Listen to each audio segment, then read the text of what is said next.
so I don't have my X panel. Okay, Hal's just going to help you out. He'll be in touch. Thank you.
Hi, Mayor Stewart. We're ready to go here in the chamber. You have 4 councillors with their cameras on and a couple councillors. Oh, I think we have quorum. 1, 2, 3. We need one more. Oh, we got 6. We're good to go. Thank you so much.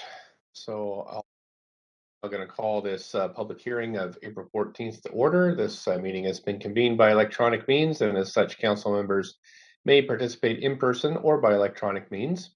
For council members participating electronically, please ensure your video is turned on and let the clerk know if you leave the meeting for the purposes of confirming quorum. Council members are reminded that in accordance with section 14.13 of the procedure bylaw, members must enable their videos to confirm quorum. Council members attending with electronic means lose connection during any portion of the hearing. We will recess the meeting until the connection is restored. If you lose connection during the voting process, staff will get you back online quickly and we'll suspend the process until you're back. Members of the public can view the proceedings via live stream and YouTube link, which will be tweeted out at Van City Clerk on Twitter. Of course, as always, we acknowledge we're on the unceded traditional homelands of the Musqueam, Squamish, and Tsleil-Waututh people, and thank them for having care for these lands as we move forward in partnership building this great city. And thanks so much to staff for all their work and all the departments across the city. Thanks so much for all the work you do. And also, Council, I'd like to take a moment to acknowledge that today is Vaisakhi. So hope everyone celebrating has a healthy and joyful Festival of Harvest. So happy Vaisakhi, everyone. Clerks, can we have the roll call, please? Mayor Stewart in the chair. Councillor Carr. Councillor DiGenova. Present. Councillor Fry. Here. Councillor Swanson. Here. Councillor Hardwick. Present. Councillor Wiebe. Present. Councillor Boyle is on a leave of absence. Councillor Dominato on a leave of absence. Councillor Bly on a leave of absence. Councillor Kirby-Young. Present. Clerk, were you able to hear me? Say present. Yes, thank you, Councillor Kirby-Young. You have quorum, Mayor Stewart. Thank you very much, clerks. Before I begin, I have some announcements. Today, City Hall's flags are flying at half-mast in accordance with a motion unanimously approved by Council in 2018 to lower the flag each year of the anniversary of the BC Provincial Health Officer's declaration of a public health emergency in recognition of the lives lost and the lives that continue to be lost in the opioid crisis. The flag will be lowered on April 14th every year until the provincial health officer rescinds the current state of public health emergency. In this meeting, the public may participate by speaking over the phone, submitting written comments to council, or speaking in person. Speakers have 5 minutes to make their comments and should limit their comments to the merits of the report being considered, and speakers should also state whether they are in support or oppose the recommendations and if they are a resident of Vancouver. Speakers may only speak once and should follow along on Twitter at VanCityClerk for updates on the progress of the meeting so they don't miss their turn to speak. Any comments on agenda items can be submitted in writing through our online web form at vancouver.ca/public-hearing-comments. And this link is also on Twitter. Those speaking on behalf of other groups of persons will have 8 minutes to speak, and only if those represented confirm they are also on the line or in person and must not be speakers themselves. Speakers who register with presentations are reminded that the public live feed has a slight delay, so we'll help you through with your slides when your turn to speak comes.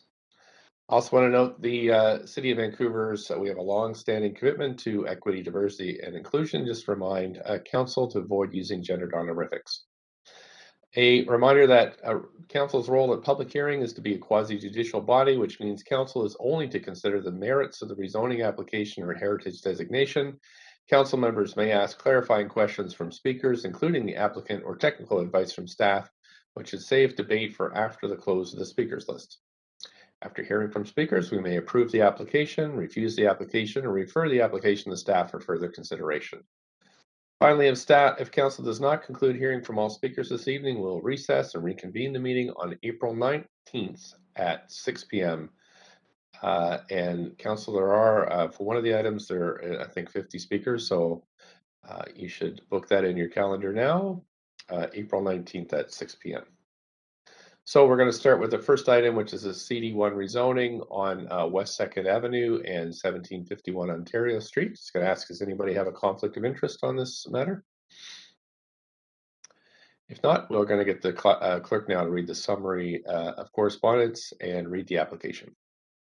This is an application by MA and HG Architects to rezone 5 to 15 West 2nd Avenue and 1751 Ontario Street from M2 Industrial District to CD1 Comprehensive Development District to permit the development of an 18-story mixed-use building with 122 secured market rental housing units, of which 20% of the residential floor area will be below market rental units. A height of 58.6 meters and a floor space ratio of 7.91 are proposed. General Manager of Planning, Urban Design, and Sustainability recommends approval subject to conditions set out in the summary and recommendation.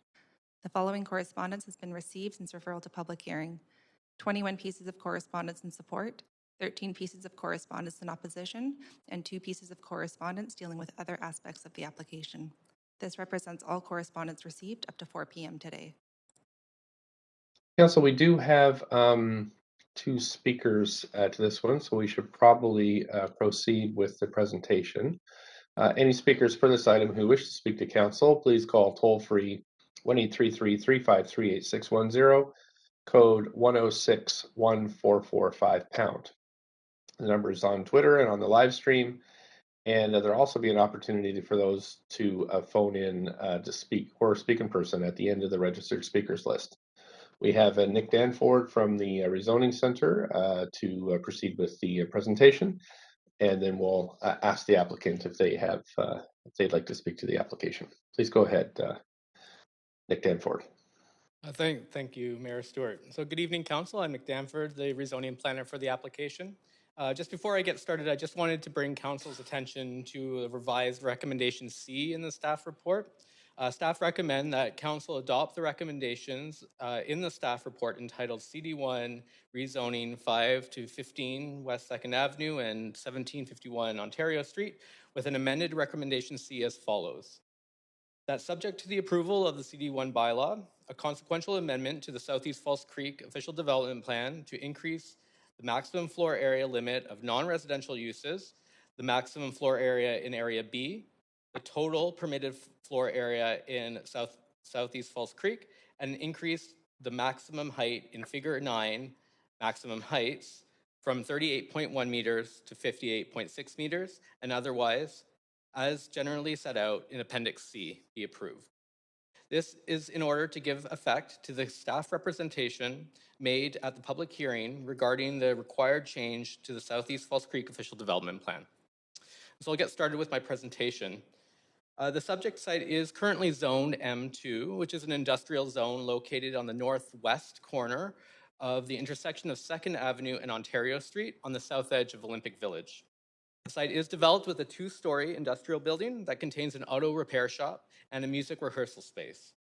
Nearby sites within Olympic Village have been rezoned to CD1 to allow for primarily mid to high-rise residential developments ranging from 5 to 24 stories in height.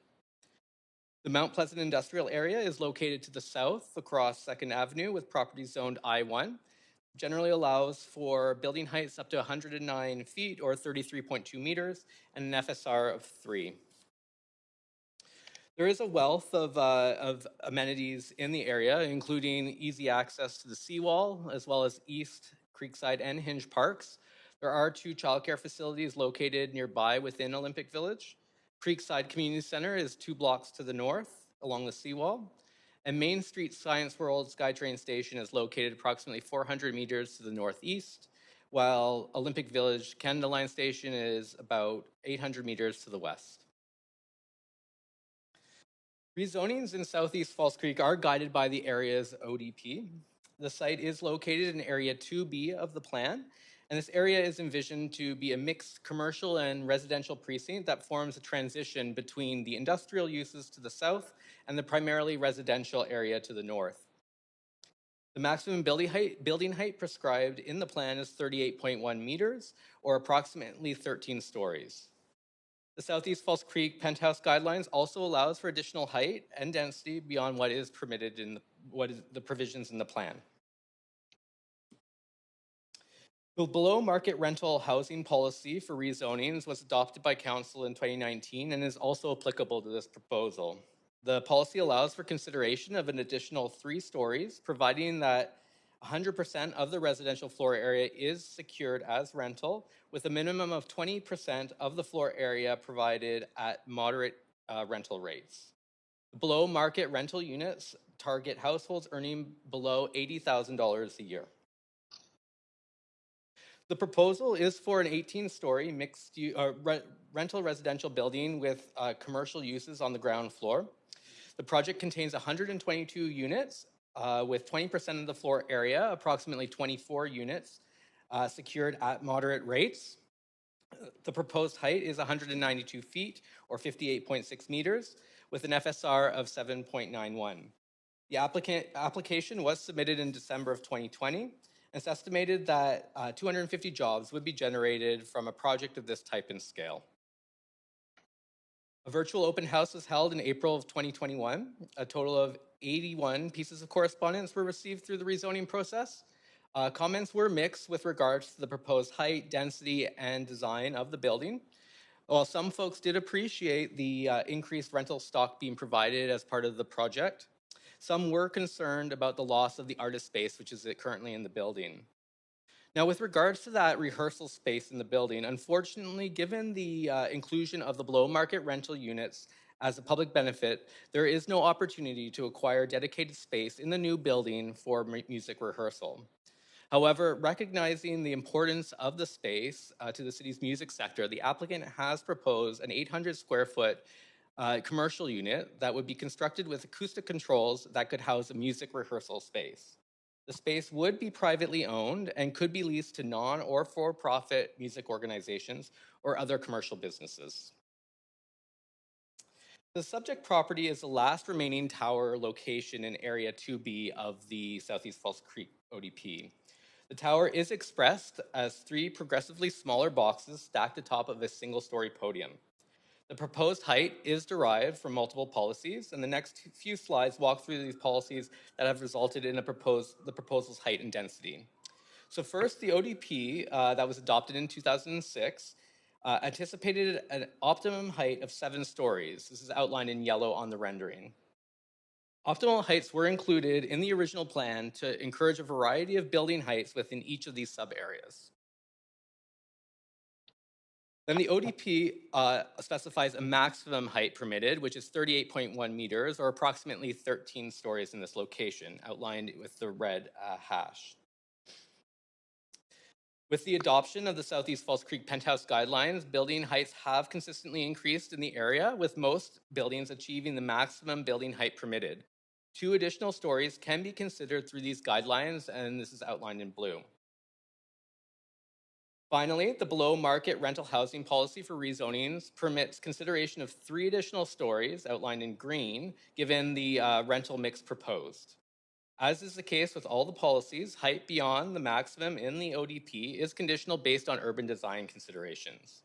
Staff have reviewed the proposed height and conclude that it does not fundamentally impact the public realm performance or character of the neighborhood. So if approved, the application would add 122 rental housing units, including 98 market units and 24 below market units. These units will contribute to the city's rental housing targets set out in the Housing Vancouver strategy, and these targets are expressed in the slide in front of you. So this slide compares the cost of renting and ownership. The values on the slide reflect the 2021 CMHC rental market survey as opposed to the 2020 data that was included in the referral report. This application proposes that below market rental unit starting rents will be between $950 to $2,000 a month. The units on average meet the maximum average unit size required in order to be eligible for the DCL waiver. The middle green column indicates the average starting rent for new rentals on the west side and the incomes that they could serve. Based on the 2021 CMHC data, the orange column details ownership of a median priced unit on the west side that ranges from over $2,800 monthly for a studio unit to just under $8,000 for a 3-bedroom unit, assuming the 20% down payment. Therefore, rental rates will be well below the monthly cost of home ownership. The proposed units would be secured through a housing agreement. This application is subject to a negotiated CAC process. Real estate services staff did review the applicant's development pro forma and determined that there's no CAC contribution after considering the delivery of the rental tenure mix proposed. The site is subject to the citywide utilities and area-specific DCLs. The project is eligible for a DCL waiver in accordance with the provisions of the DCL bylaw, attributed to the floor area qualifying as for-profit affordable rental housing. The DCLs expected from the project are approximately $1.1 million, and this value takes into account the expected $3.4 million waiver. So staff conclude that the proposal meets the intent of the Southeast Falls Creek ODP and the below market rental policy for rezonings. If approved, the project would add 122 new secured market rental units to the city's rental stock, 20% of which would be at below market rates. As referenced at the beginning of my presentation, Recommendation C has been amended in order to include the consequential amendment of the Southeast Falls Creek ODP for maximum building heights. The staff and the applicant are available for questions. Thank you, Council. Thank you so much. Just going to check now if the applicant would like to say anything to council about this. Thank you, Mayor and Council. We do have a presentation Great. that was submitted. Okay, I'll just wait for the clerks to pull that up, and then we'll let you know when it's time to go.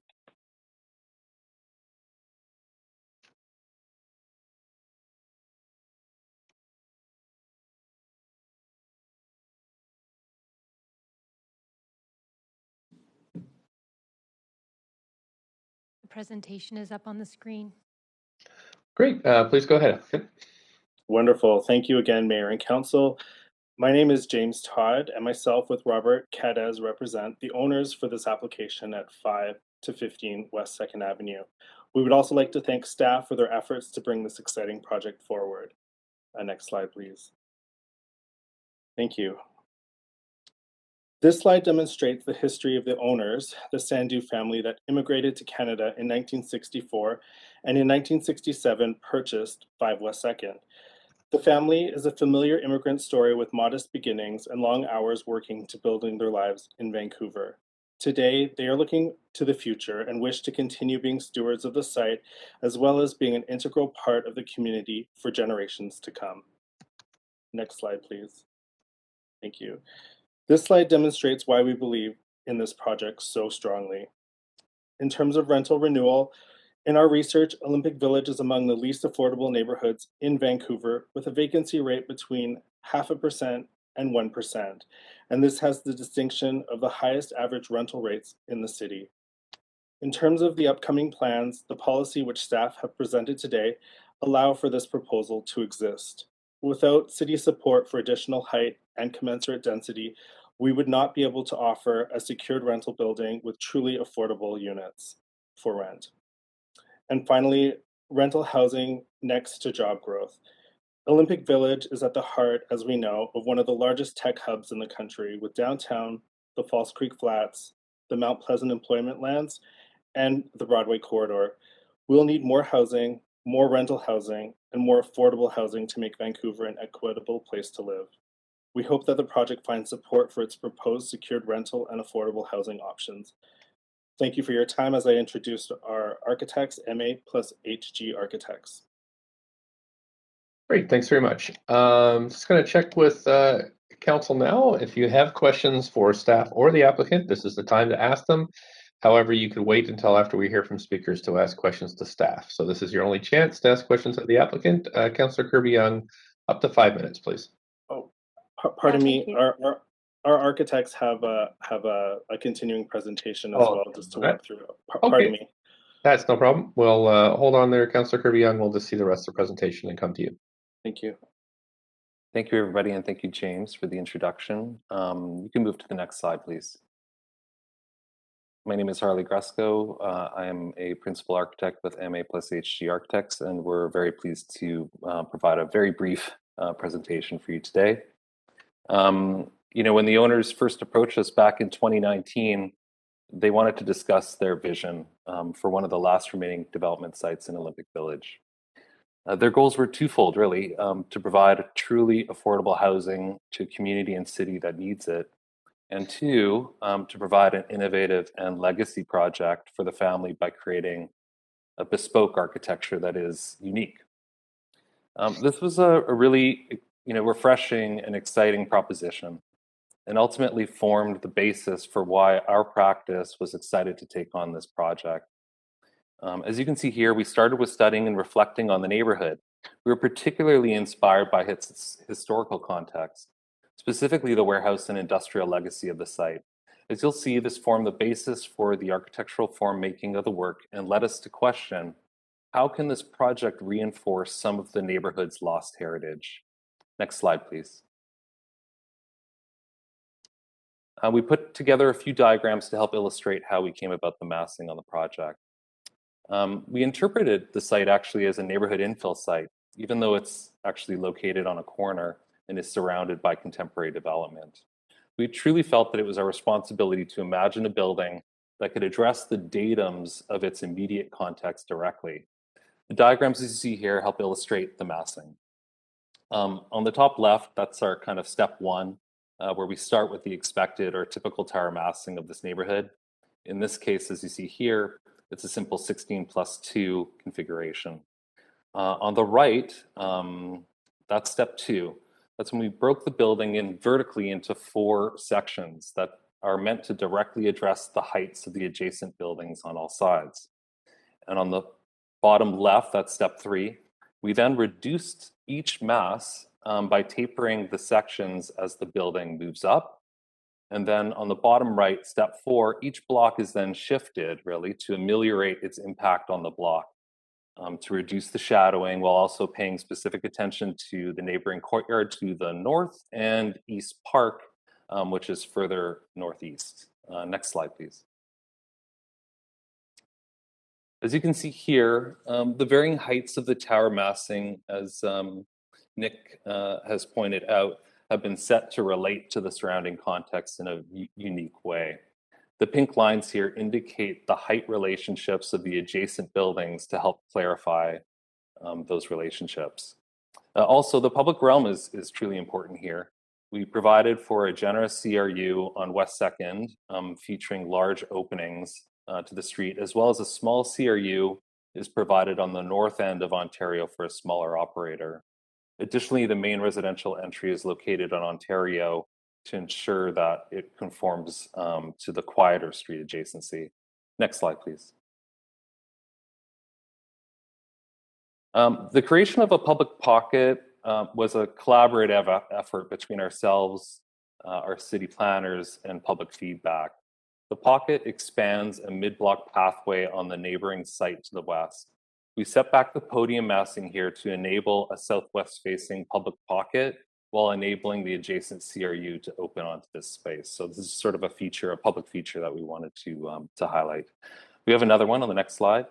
In addition, in response to the community feedback, and as Nick had mentioned, in collaboration with cultural services and the planners, we came to recognize the importance of maintaining a music-capable space to replace the wood studio. This dedicated space will serve to continue the music use on this site. Next slide, please. And finally, we like to say that this is a building that fits in yet stands out. The architecture is meant to convey at the same time the historical legacy of the site and its contemporary context, while also producing a new character as seen as an assemblage of smaller volumes. Ultimately, we strive to produce an exciting proposal that facilitates our project goals, to provide much needed below market rental housing while also producing a legacy architecture for the owners and really the community as a whole to be proud of for generations to come. I want to thank you for allowing us the time to present this application. We've been thrilled to be part of this project. With this, I'll conclude our presentation on behalf of the applicant. Thank you very much. Thank you so much for that presentation. And now I'm just going to go, I get my mouse to work here. Yeah, just go to the Councillor Kirby-Young, up to 5 minutes. Council applicant or staff. Yeah, thank you, Mayor. And thanks for the presentations. I'm going to direct the first question to the applicant, and really appreciating obviously the rental housing, we need that, but I'm just wondering if I can get some more detail with respect to the music performance space, what the current size is. I know that you said that there will be a CRU that would have acoustics, theoretically, if it was leased someone, but what's the current size and space, and who's in it? Has there been any sort of, how robust was that discussion with city staff with respect to the opportunity to replace that versus potentially we have a CRU that could be leased for that purpose or for any other commercial purpose? I believe I could answer the first part of that question. So I think the first part of that question was about the size of the space. So I can tell you that it's, I think it measured out around 850 square feet or so. What was the size of the existing one? Was, just to be clear, was my question. I heard that the size of the new space. I'm just wondering how much of the rehearsal space, what was the existing rehearsal space size? I see. Fair enough. For that question, I think I would either pass it to probably James or Nick. Thank you. I'll have to refer to the report itself. I believe it was somewhere in the realm of 2,700 square feet for that performance rehearsal space. It wasn't, of course, sanctioned, as a lot of these spaces aren't throughout the city. The zoning, of course, was industrial and was used as a performance and rehearsal space. And in our discussions, we did work with staff and had many discussions on trying to include the space. Of course, a rehearsal space with secured rental already within that the neighborhood was a challenge, but we were able to create, architecture was able to create a dedicated space that would be appropriate for music rehearsal and production. But there's no necessarily first right of refusal or intention necessarily to lease. It's just that its purpose. It's although a smaller space, it could serve that purpose, but it could be leased to anything, right? Could be leased to a restaurant, could be any kind of use. Is that fair? Is that No, correct? so the space is not at the exact ground level. It's actually a specific dedicated space within the building that is entered separately and has acoustical surrounding the room as well. There is also a clause in our there is a condition in our rezoning condition that we must converse and discuss with the previous tenants, and so we will be reaching out to them and having a discussion. It is a purpose-built music space. That's the intent. It's not a ground level commercial, and there's no intent for it to be a commercial, like a regular commercial space. It's Okay, that's helpful clarification. And was there any indication from the current tenant that that was something that might, albeit that it's less than a third of the size, that it's something that's potentially functional for them? so we haven't progressed our conversations with the previous occupants for the space. They had vacated previously. Everyone knows due to COVID and other reasons. So I believe they vacated last May of 2021, and so part of our next steps will be to reach out to them and have those conversations. Okay, I'm gonna leave it there for now. Thank you very much. Thank you. Thank you. Councillor Weed. Yeah, I'm also concerned. I've been in this space multiple times, and in our Making Space for Arts and Culture, the goal is for no net loss of Vancouver cultural space, including music spaces. So I do want to hear from staff on how this aligns with our current goals and policies. All right, thanks for the question, Councillor Weeb. I'll pass that question over to Kristen Lambertson from ACCS. For sure. Hi there, this is Kristen Lambertson speaking. Definitely in Making Space for Arts and Culture, we are concerned about the loss of space, including no net loss, but considering that the public benefit is being provided here for housing, below market housing, there were no opportunities to secure a replacement space in that manner. However, we do recognize what the current applicant did propose in terms of this music space. And we are realizing that there is a gap and are working towards policies where we're working better with rental housing and social housing policy and projects so that we can have better integration of music spaces along with housing. So there's no way of looking in the garage setup. I just know that this is the third music space in 2 blocks that we are losing. And obviously, Mayor, someone that's been jamming, this is a very critical element that we're losing in the neighborhood. My second one is on the shadowing study for the new park. I know the park board's engaged in a new park, and I saw that the architecture on the top level actually doesn't look like it's been utilizing the shadow studies to ensure we minimize on the new park. Can you talk about the shadowing on the new park that's being currently planned by the park board with this new project and the architecturalness of it? So maybe the first question to the architect, how the architecture is reducing ensuring sunlight on that space.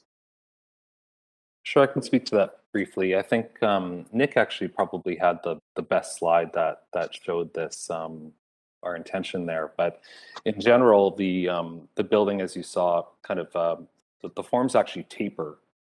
Each block gets smaller progressively as the building goes up. So by the time you get to the upper portion of the building is actually set back quite substantially from the footprint of the building at the lower levels. So we've tried to kind of, from a massing perspective, try to reduce the potential of the shadowing of the upper portion of the building, which I think, not to mention, I think what we actually did with the planners was that they had actually requested a significant number of shadow studies just to prove out that point. So we did do a series of shadow studies and look specifically at East Park to ensure that the building wouldn't provide any additional shadow on that park. So we went beyond the requirements of a typical rezoning and the shadowing requirements. Okay, I didn't see that in the report. Did I miss it in the report? Is the shadow study in the report? Thanks for the question, Councillor Weeb. Yeah, the shadow study is included within the appendix F. And we also have them available to share. And I'll also just pass you off to Kevin Spans, who's a development planner on the file. Okay. Thank you, Councillor Weeb.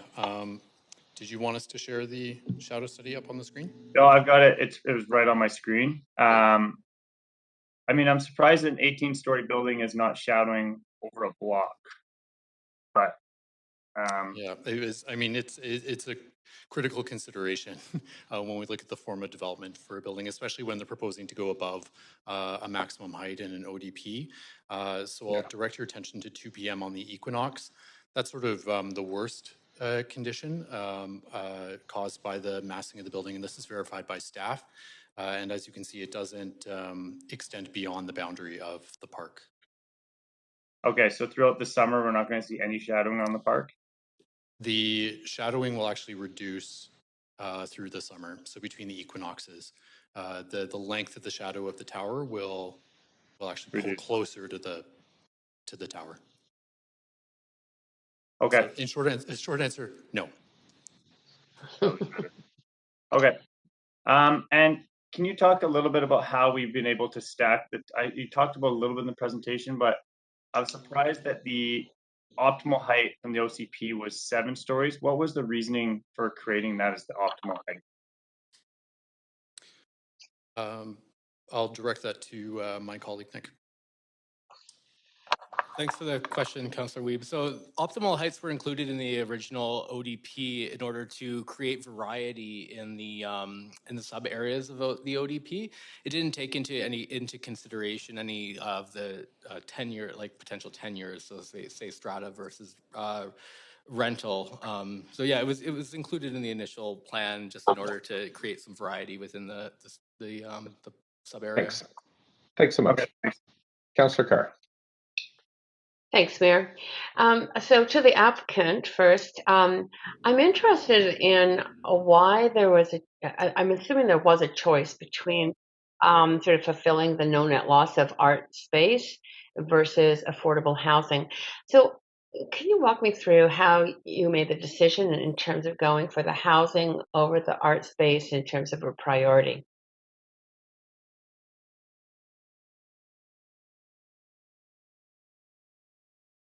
In terms of the policies available to us, and maybe there's a better explanation from staff on the policies themselves. Before us, using the policies that allowed for the additional height was for housing, was not for cultural space. And so and then as we proposed and then developed our tower, and through a number of performance exercises, the project sort of just stands as the commercial at grade and then the residential.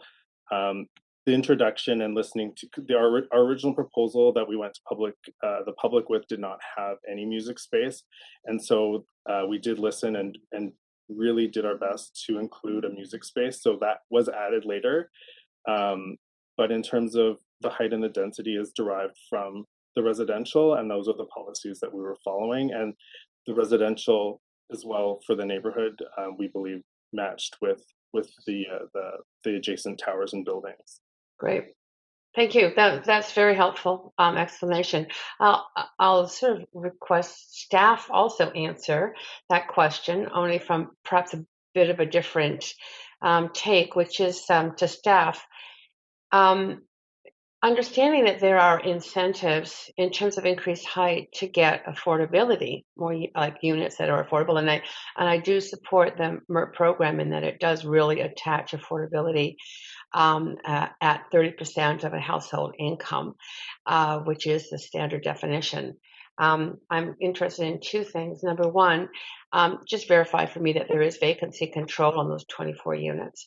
But secondly, if our goal is no net loss of culture space, why do we not have policies that incentivize that for developers? for example, increased height for the retention or for the offer of culture space? So for that question, I'll refer you over to Kristen Lambertson, ACCS. Hi, yes, thanks. Definitely, there are in certain zones that we do have cultural densities um, and density bonuses, and it's definitely something that we are exploring further. I think with the Broadway plan, we're looking at cultural districts there, as well as in Vancouver plan, where we can potentially explore more density bonus opportunities and other tools that might secure artist spaces such as these, like artist studios, rehearsal spaces, given the knowledge that we are they are at particular risk of displacement. But also, like I mentioned too, we really are wanting to work with our colleagues in housing, exploring opportunities where one or the other don't displace each other, and that there can be better integration. Mm-hmm. Okay, that's good to know, especially around the fact that there are some districts, which I'd love to get more information on, that do have density bonusing for culture spaces. Did you answer my question around the vacancy control? I'm assuming that there is vacancy control on the 24 units. Is that right? We haven't answered it yet, but I'll hand you over to Emily Brooker in housing. Thank you. Hello, this is Emily Brooker in housing. Yes, the below market rental units will be rent controlled, so the rents won't be increased ahead of initial occupancy, and subsequent increases will be capped at the RTA, regardless of a change in tenancy. Okay, that's great. Those are my questions for now. Thank you. Thank you. Councillor Swanson. Yeah, 2 questions for the applicant. Is this going to be a pet-friendly building? Yes, this will be a pet-friendly building. Okay. And what will the rents be on the 80% that aren't the low-income units? So we are applying for the DCL waiver over the full building, so they will be capped at those average rents for the DCL waiver.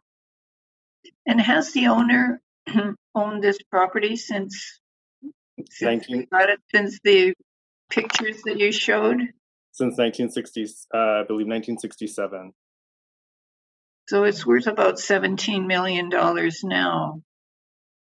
So that's quite a lot of property appreciation, probably. Okay, thank you. Thank you. Councillor Dominato. Thanks, Mayor. Through you to staff, I have a question. I don't think I've ever asked this before, but I'm curious if we have any project like this. Sorry, we're not quite hearing you. Can you hear me? We can hear you now, but it did break up a little. Okay. Just in light of the proposal, and I recognize we're dealing with land use, but it often, whether it be strat or it be rental in this case, there'll be a marketing of those rentals, both the below market.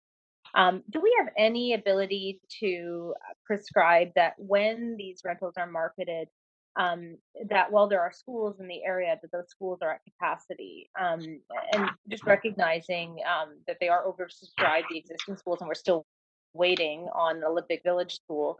Has that ever come up in conversations when these buildings are marketed? Thanks for the question, Councillor Dominato. So it would be ultimately up to the owners of the property to market how they see fit. So there's no existing framework for being able to require that there be sort of it ultimately becomes buyer beware or renter beware, is that if you're looking to rent one of these units, that just being aware that the schools are oversubscribed and we're still waiting for a long-awaited school in the area. So that's completely out of the purview of the city. That's right. I just find clarification on that. Okay. That's right. Thanks. I'll have further questions after for staff, but thanks for that. Okay, great. Thank you. Councillor Carr, you have 30 seconds. Thank you. Steph, I'm looking at the waivers. DCL waivers are on page 16. Well, what was a CAC waiver? for the 24 units of housing. 15 seconds. I'll pass that to Mario Lee in real estate. Hi, this is Mario, Real Estate Services. Thank you for that question. We again did not value this looking at what the CAC would be or a CAC waiver. We do take this as it is proposed, which included the 20% below market. So our valuation incorporated that below market rental. Thank you. I might ask more questions after. Thanks, Mayor. Councillor Fry. Sure, and I just want to follow up a little bit on the rehearsal space and the conversation around net loss. Obviously, this is a loss, but it's great to see some kind of inclusion. How did the this is a question for the applicant?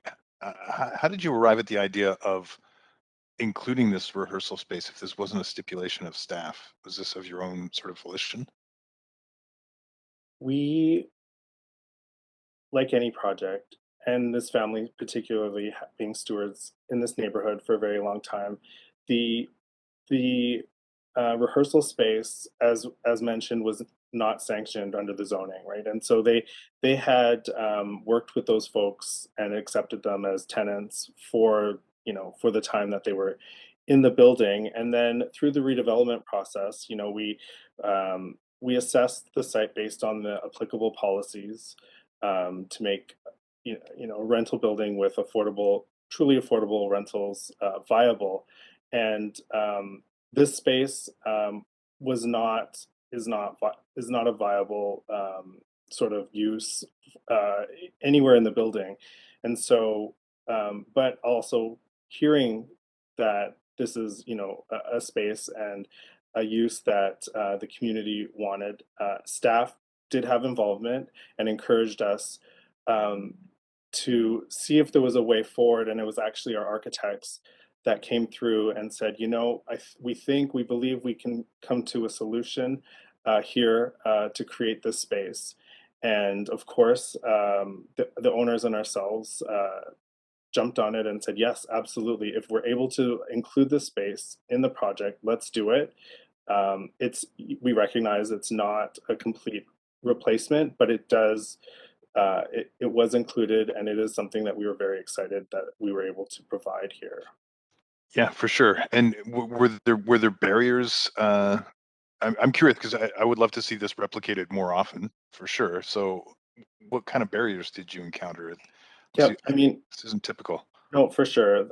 A barrier. Well, in terms of we're not anticipating that this is going to be a revenue positive generating space, right? So there'll be some sort of subsidy, private subsidy, not a public one, to see this as a music space. But the owners really did want it, and I will give the credit to MA plus HGR designers that did sort of create a space within the building, and also to staff that responded, because we did add the 817 square feet to the overall density to allow this to go forward. Of course, in application, but without their support, that wouldn't be possible as well. So it was really design ingenuity and really the want from staff, the community, and ourselves to see this, this space sort of paid homage in the building as well. Well, I'll certainly have some follow-up questions for staff on this. Now, I note that there's a grand piano in the rendering. This isn't to imply that this is going to be a more sort of genteel kind of music rehearsal space. Are we still going to have rock and roll? Yeah, I mean it's going to be fully acoustic. This is an early sort of concept for what this space. It's really intended as a rehearsal and recording studio, but yeah, there'll be full drums and the rest of it in there. Oh yeah, I could add to that, James. In fact, I think it's like the piano serves as a great way for us to show scale. Yeah, no, so it's one of those like classic architectural moves. Put the piano in there, and at least that helps you see the scale of the space a little bit. Yeah. Yeah, well, I appreciate that, and call me sentimental. I also appreciated the family story and the eat roti for a lifetime. Resonated with me, so thank you. Thank you. Thanks. That seems to be it for questions, and from council, at least in this round. So I'm now going to go to the speakers list. Any speakers who want to speak to this item, 1-833-353-8610, code 1061445 #. The number's on Twitter and on the live stream, and any speakers in council chamber can come forward to the podium when their name's called or at the after I finish calling the list. On the list so far, we have 2 speakers. I'm just pulling it up now, council. The first speaker is Tony Lambert. Hi, Mayor. This is the operator, and Tony Lambert is not on the line. Thanks very much. Speaker number 2 is Michael Poon. Michael Poon is also not on the line. Okay, thanks so much for that, operator. So I'm going to make my first call for additional speakers, 1-833-353-8610, code 1061445 #, and I'm going to ask the clerks on this first call, is there anybody on the line or in the chambers for this item? Hi, Mayor Stewart. We have a speaker in the chamber. Great. Speaker, if you can come to the podium and tell us your name and whether or not you're a resident of Vancouver, you have up to 5 minutes to address this item. Perfect. Thank you. So my name is Michael, and I am a resident. In fact, I live directly across from the proposed development area. So I'm here to respectfully oppose the plan in its current form, and I have 3 primary reasons for that. The first is the height. The second is the security, and the third is fairness. And I'll go through each of these points in turn. If you look at the neighborhood of Olympic Village, even though I understand there's arguments about the height that's permitted, none of the buildings are actually 18 stories high. And just cosmetically, and also my concern about shadowing, personally, this 18-story building will completely blot out the sun from my unit, and it'll impact privacy. It'll impact my access to sunlight in my unit. My second concern relates to security. As you know, with below market rental housing, even though I completely am on board with the need for our community to support that, it does bring an element of more transient individuals to the neighborhood, and we have like needles on a daily basis. We have break-ins. I've lived there for 6 years, and there's every week now an increasing amount of activity in these areas. We recently had our building broken into as well. And the concern would be that this... Point of order. Sorry, Speaker. Swanson here. Yeah, Councillor Swanson. Could you caution the speaker not to generalize that low-income people are a security risk? Thank you, Councillor Swanson. I think this is a general comment, and again, the speaker's heard this. Point of procedure. I'm finishing this point, Councillor Dejanova, and so I'm not going to caution the speaker in this point because the results, the comments were generalized. And also on future points of order, you should name the number of the procedural bylaw that you're making this under. Thank you. Councillor Dejanova? Thanks. That was my point of procedure. Usually, Mayor Stewart, you don't entertain it until... Speaker, so do we, continue with do this. we have to? Councillor Speaker, please go ahead. Speaker, continue. Sorry, I don't think I caught what was being discussed. That's okay. Okay. Okay. Yeah, please continue. Sure. So I guess my concern is the increasing level of transient activity, theft, vandalism in the neighborhood. My concern would be that this would be increased with this new building in the neighborhood and the capacity limits that, as previously discussed on public resources like schooling. My final point is fairness. Again, I completely am on board with providing, making Vancouver a place that's affordable for everyone. I just wonder whether this particular below market housing initiative, whether Olympic Village is carrying a larger burden of that than other neighborhoods, say Vancouver West, for example. And I just feel like the resources are already quite stretched in Olympic Village. And I just would humbly request that that load be shared more equitably across neighborhoods in Vancouver. And I guess my final point before I close is that the music space presently there is not merely a rehearsal space, but it's also a performance space. So one thing to consider would be if this space that's being built isn't easily accessible to the public, then the use of that space may actually be compromised as well. So I think based on those arguments, my humble request is that you consider two things. The first is to at least reduce the height of that building to something that's more comparable to the heights of the buildings in the surrounding neighborhood. I think that's around like 12 stories. And then secondly, to reconsider the purpose of that space. Thank you very much for your time. Thank you for your time. I don't see anyone on the question queue for you, so I'll thank you so much for coming in this evening and expressing your thoughts on this item. Clerks, I'm going to go now to the second call. Is there anyone else on the line or in the chambers?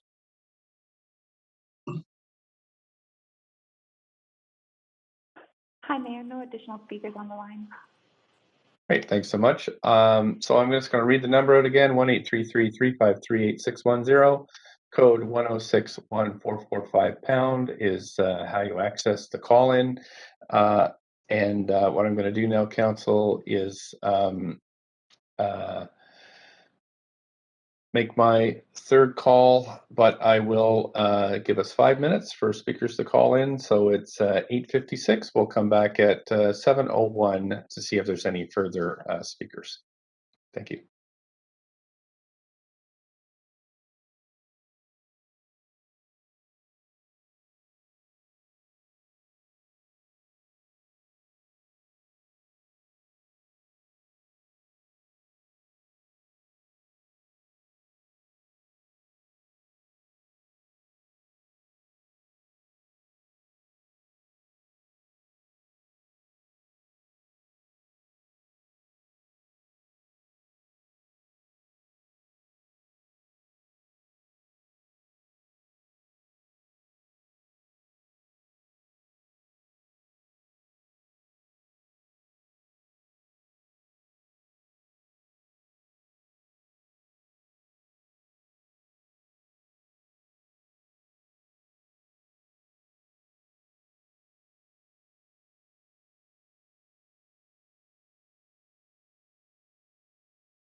Great. Okay, thanks. I'll just wait till we have quorum before I.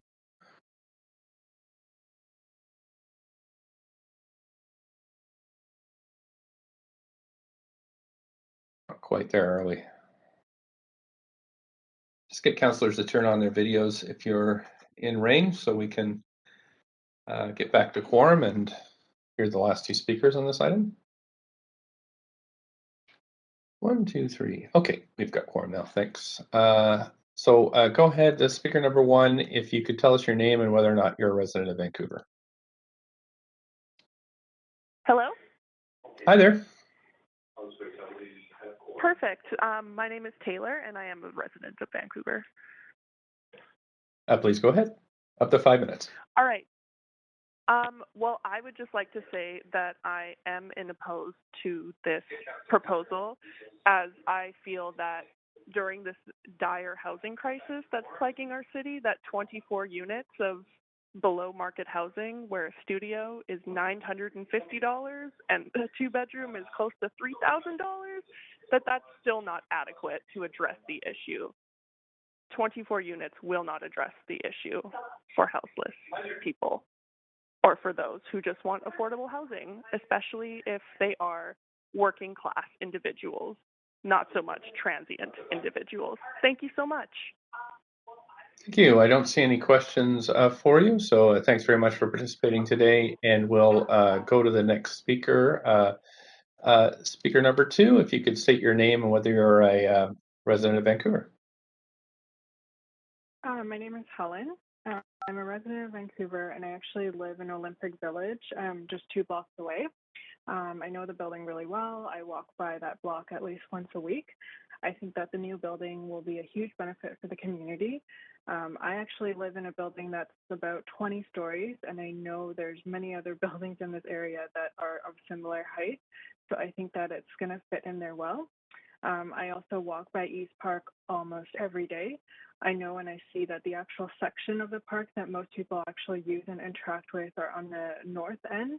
And having used that area, I'm glad that there will be some shadowing from some of the neighboring buildings, because it's like, given our summers, those spaces are not usable when there are no shadows. And I strongly support this project. I think it's a beautiful building that really fits in with our neighborhood. I especially like that there are rental units and below market housing. I'm excited for the new neighbors that will come into my neighborhood, and my only criticism is that I wish the building could have been higher so that there could have been more homes and more affordability. Thank you. Thank you so much for your comments. There is no councillors on the queue for questions, so I'm going to thank you for your time this evening, and just go back to the clerks to make sure we've got everybody that wants to speak to this item. Hi, Mayor. Yeah, there are no more additional speakers. Thanks so much. Seeing there are no additional speakers, the speakers list is now closed. As few or no public comments were received on this item after 5 p.m., we're going to close the receipt of public comments. And now I'm going to go to the applicant and say, does the applicant have any closing comments they'd like to make? No closing comments. Thank you so much. Thank you, everyone. Thank you. Staff have any closing comments? Please. Oh, yeah, thanks. Yes, thanks, Mayor. Yeah, I just wanted to clarify and reiterate the beginning of the presentation, just with regards to recommendation C. I just want to be clear that staff are recommending a new recommendation C in order to recognize the need for the amendment of Figure 9 in the ODP, regulating the building heights. This amendment would replace the figure 9 that's currently in the ODP with a figure that indicates this site's building height as 58.6 meters. And so I just wanted to clarify that for council. Sure. So you're suggesting that when the report's moved, that should be moved with the report. That's right. Yeah. So the new, I believe, the new recommendation was provided to clerks in advance, and so the new recommendation should be moved at that time. Thanks very much. I have questions for staff. Councillor Kirby-Young, up to 5 minutes. Yeah, thank you. I just want to follow up on the artist space, and I just want to be clear in the question that while we have a making space for arts and culture policy that has an aspiration for no net loss. What I'm hearing that is within this specific district, there's no policy lever to require that, but we have an applicant that has made an effort to do so, but we don't have sort of a one-to-one replacement in terms of actually either the amenity or the square footage, correct? Like bottom line, when you kind of zero in on it? Yes, that's correct, Councillor Kirby-Young. Okay, and so there's no real recourse for council tonight. That would have to be a broader policy discussion outside of the public hearing. Is that also a fair? Yes, that's correct. It's a fair assessment. Okay. And then with respect to the height, this one seems a bit unusual in the sense that there's an incremental allowance for penthouse floors, there's an incremental allowance for rental, there's sort of the stepping back for the view cone, et cetera, et cetera. How many sort of additional opportunities for height do we typically see on a given proposal? Because this one seems to have 3 or 4 when you laid out that graphic that had the different, sort of showed the 7 stories. This is what you're allowed, and then +3 for this, +2 for that, +3 for this. How many typically? Is this unusual in terms of allowing that many additional considerations? Yeah, thanks for the question, Councillor. I mean, each site is governed by different policies. I mean, it so happens that in this case, this site has a maximum height penthouse policy that allows for additional, and with the rezoning policy that was adopted in 2019, additional provision of 3 stories. And so that's kind of how we got to the height and density proposed. But it's more than 3 though, right? Like it's the 7 is the allowable in the Southeast Falls Creek ODP, right? And we're talking about until 18. Do I have that correct? Yeah, so 7 was the optimum height, and the maximum height was 38.1. I'll maybe pass you over to Yardley McNeil, AD. Good evening, Council. It's Yardley McNeil, Assistant Director Planning for Rezoning. Just as a reminder, the Southeast Falls Creek ODP was developed at a time when we didn't have the rental issues and housing crisis that we have today. Predominantly, the rezonings that have occurred in that area are strata-titled housing with a smaller component of social housing that was intentionally inserted into the ODP. So this is a rare situation for the area. It's one of the last remaining properties that's developable in the area as well. And it's now, the industry is moving over to rental. So because of the economics of rental, those added incentives were put in place in order to deliver not just market rental, but below market. And there you see the difference in height between something that is intended through those early messages in the ODP of strata versus having to land and secure market rental with below market for 60 years or the life of the building. I hope that answers So are the we question. saying it absolutely does. Thank you. But are we saying then that if effectively the ODP is not relevant anymore in an environment where rental housing is the goal? It's still, And is there, it's definitely still relevant. It's just, it gives the owners have a choice to proceed through the ODP, which allows for strata, or if they're seeking to deliver rental, there's incentives built in that to level out the costs of both, essentially. And as I said earlier, there's very few sites left in Southeast Falls Creek that have yet to develop. This is one of them. I think there's just maybe 2 or 3 left. So those owners will similarly have that choice of going either through strata or through rental. And if it is rental, they will likely want to take advantage of these incentives in order to deliver below market or market rental that's secured for 60 years. I understand. And with my last little bit of time, then how do we respond to the speaker we heard that's concerned about loss of light in their unit? How would staff? Yeah, I'll give you to Kevin Spans. There are certainly livability conditions around all residential towers, and this project does comply with that, but I'll let Kevin answer in a more full way. Thank you, Councillor. So it's an important consideration. And one of the things that often we use to secure access to daylight and ventilation for adjacent units is tower separation requirements. We've noted that the proposal is a little bit under our tower separation requirements, and we've conditioned an increase in that tower separation with adjacent units, and are satisfied that with those changes made, the adjacent units will not be unduly impacted. Okay, I'm out of time. Hopefully someone else will pick that up. Thank you. Councillor Wade.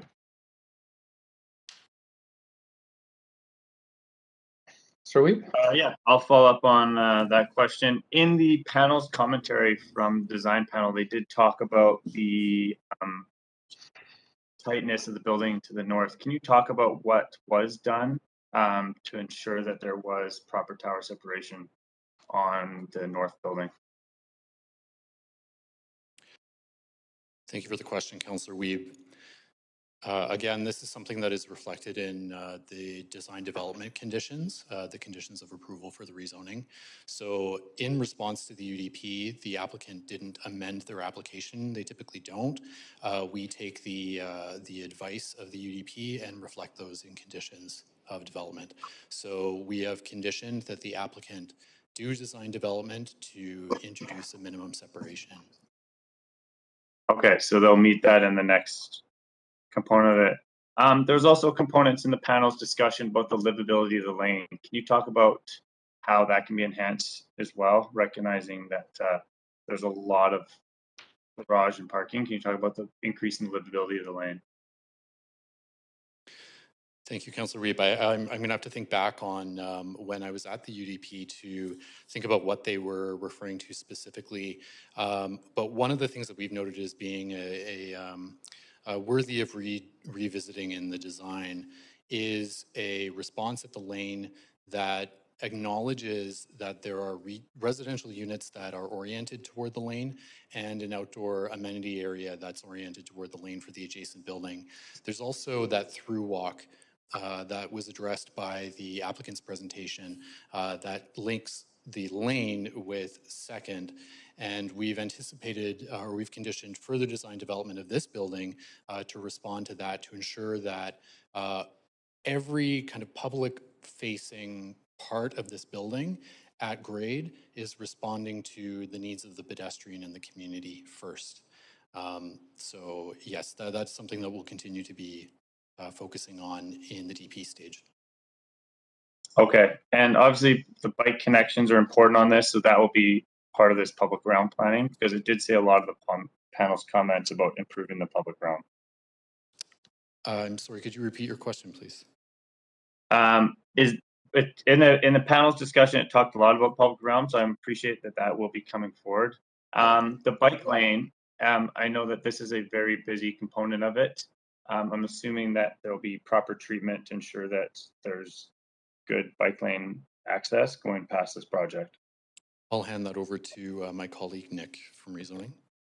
Yeah, thanks for the question, Councillor Weeb. There are a number of conditions with regards to that bike lane in the service agreement in Appendix B, Part 2, that speak to the design of that bike lane. And so the design hasn't yet been confirmed, but we've set it out so that they would be required to meet the separated bike lanes at that corner. Oh, okay, thank you very much. Councillor Carr. Great, thank you. Thank you, Mayor. I really am interested also in pursuing the arts and culture space.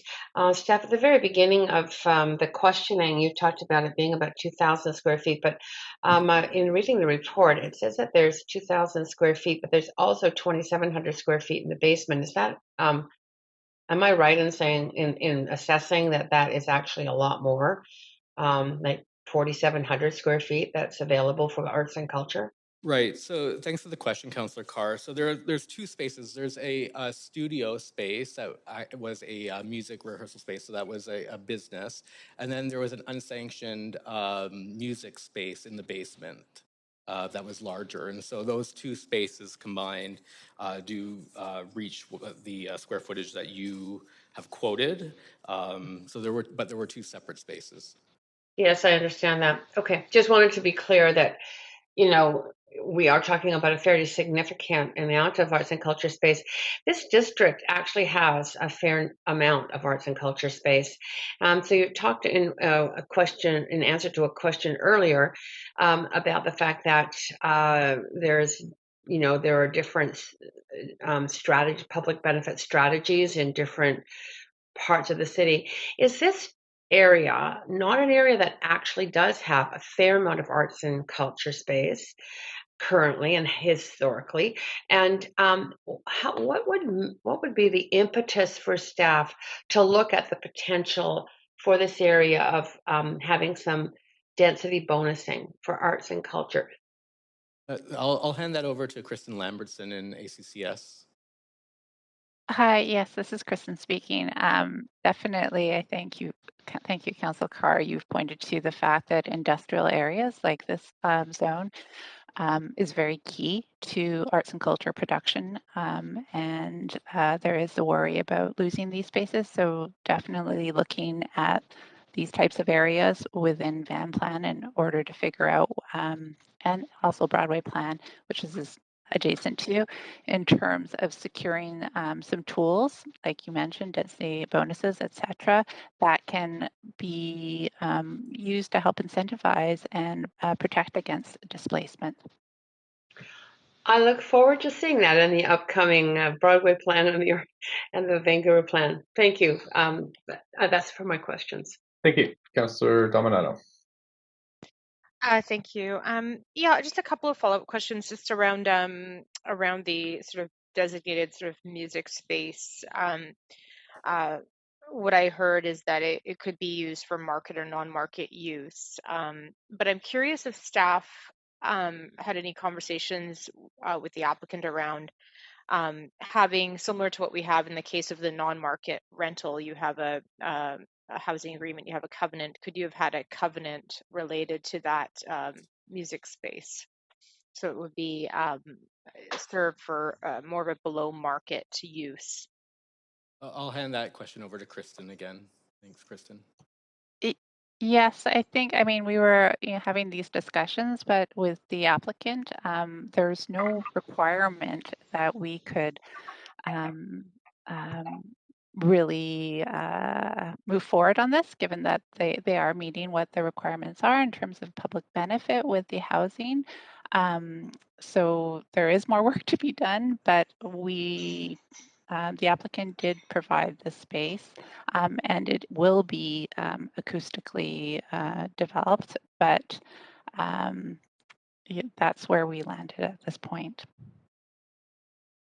Okay, thank you. And then can you just speak briefly to the building itself in terms of sustainability and the standards it's meeting? Thanks for the question, Councillor Dominato. So this project is meeting the green buildings policy, the low emissions green building requirements, and so it's proposed to abide by that policy. I don't have the details on how necessarily it's meeting that, unfortunately, and I don't have sustainability staff with me to go through it. Thank you.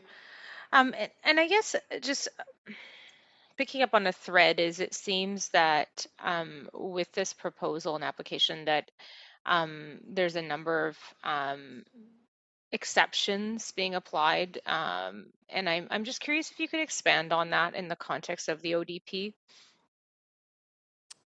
I'm not following what you mean in terms of exceptions.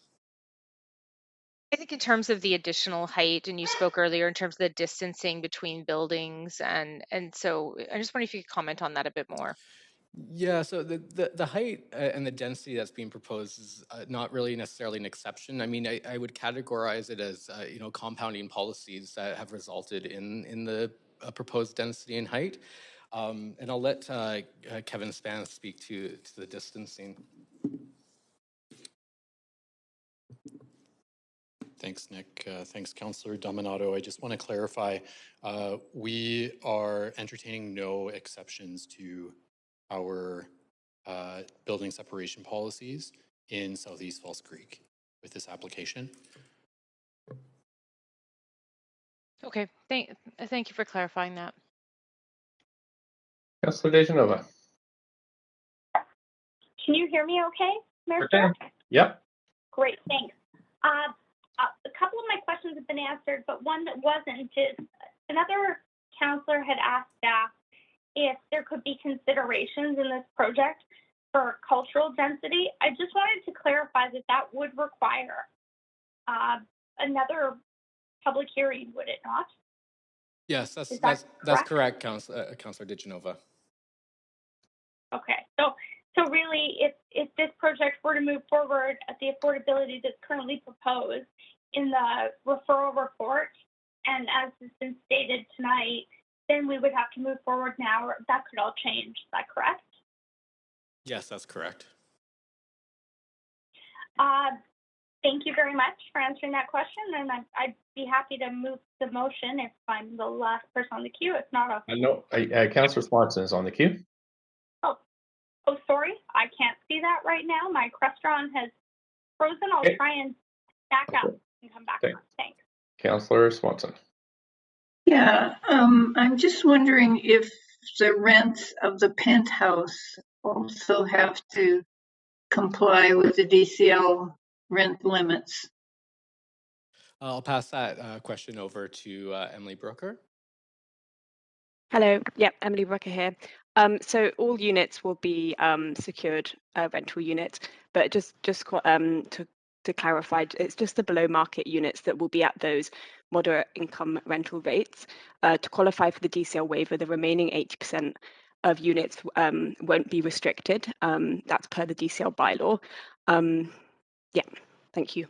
They won't be restricted to like 4,000 and some for 3 bedrooms and 3,000 and some for 2 bedrooms, like the table says. That's the 80%. There's no restriction on the 80%. They can be the sky's the limit. That's correct. Yeah, to qualify under the DCL bylaw for the DCL waiver, that's correct. Let me just get this again. They're getting a DCL waiver, and the 80% that they're getting the waiver for don't have to have any limits on their rent, not even for the first tenant. This is correct. The DCL bylaw is written to allow projects that have 20% of units at below market rates, meeting those rents that you've seen that you also see in the moderate income rental pilot program. So that allows a project to qualify for the DCL waiver without restricting rents on the remaining 80% market units. Wow. Sorry, Councillor Swanson, I'll just step in for a second. And so if you just have a look on page 10 of the referral report, in figure 7, it details the DCL bylaw maximum averages for the west side. And so those in the second column to the right. And so those are generally the average market rents that we could see that would qualify for the DCL bylaw. But because there's 20% at MERP rents, the 1, 2, 3, 4, the fifth column, where it says 1,818 for a student, for a studio, 2,200 for a 1 bed, 29 for a 2 bedroom, and 40 for a 3 bed, that doesn't apply. It does apply. No, Nick. It's Emily Brooker, housing policy here. No, it doesn't. That's just to indicate what those DCL averages are. But this is a project which provides 20% below market rental units. So the remaining 80% market rental units don't have rent restrictions on them to qualify for the waiver. That's written in the DCL bylaw.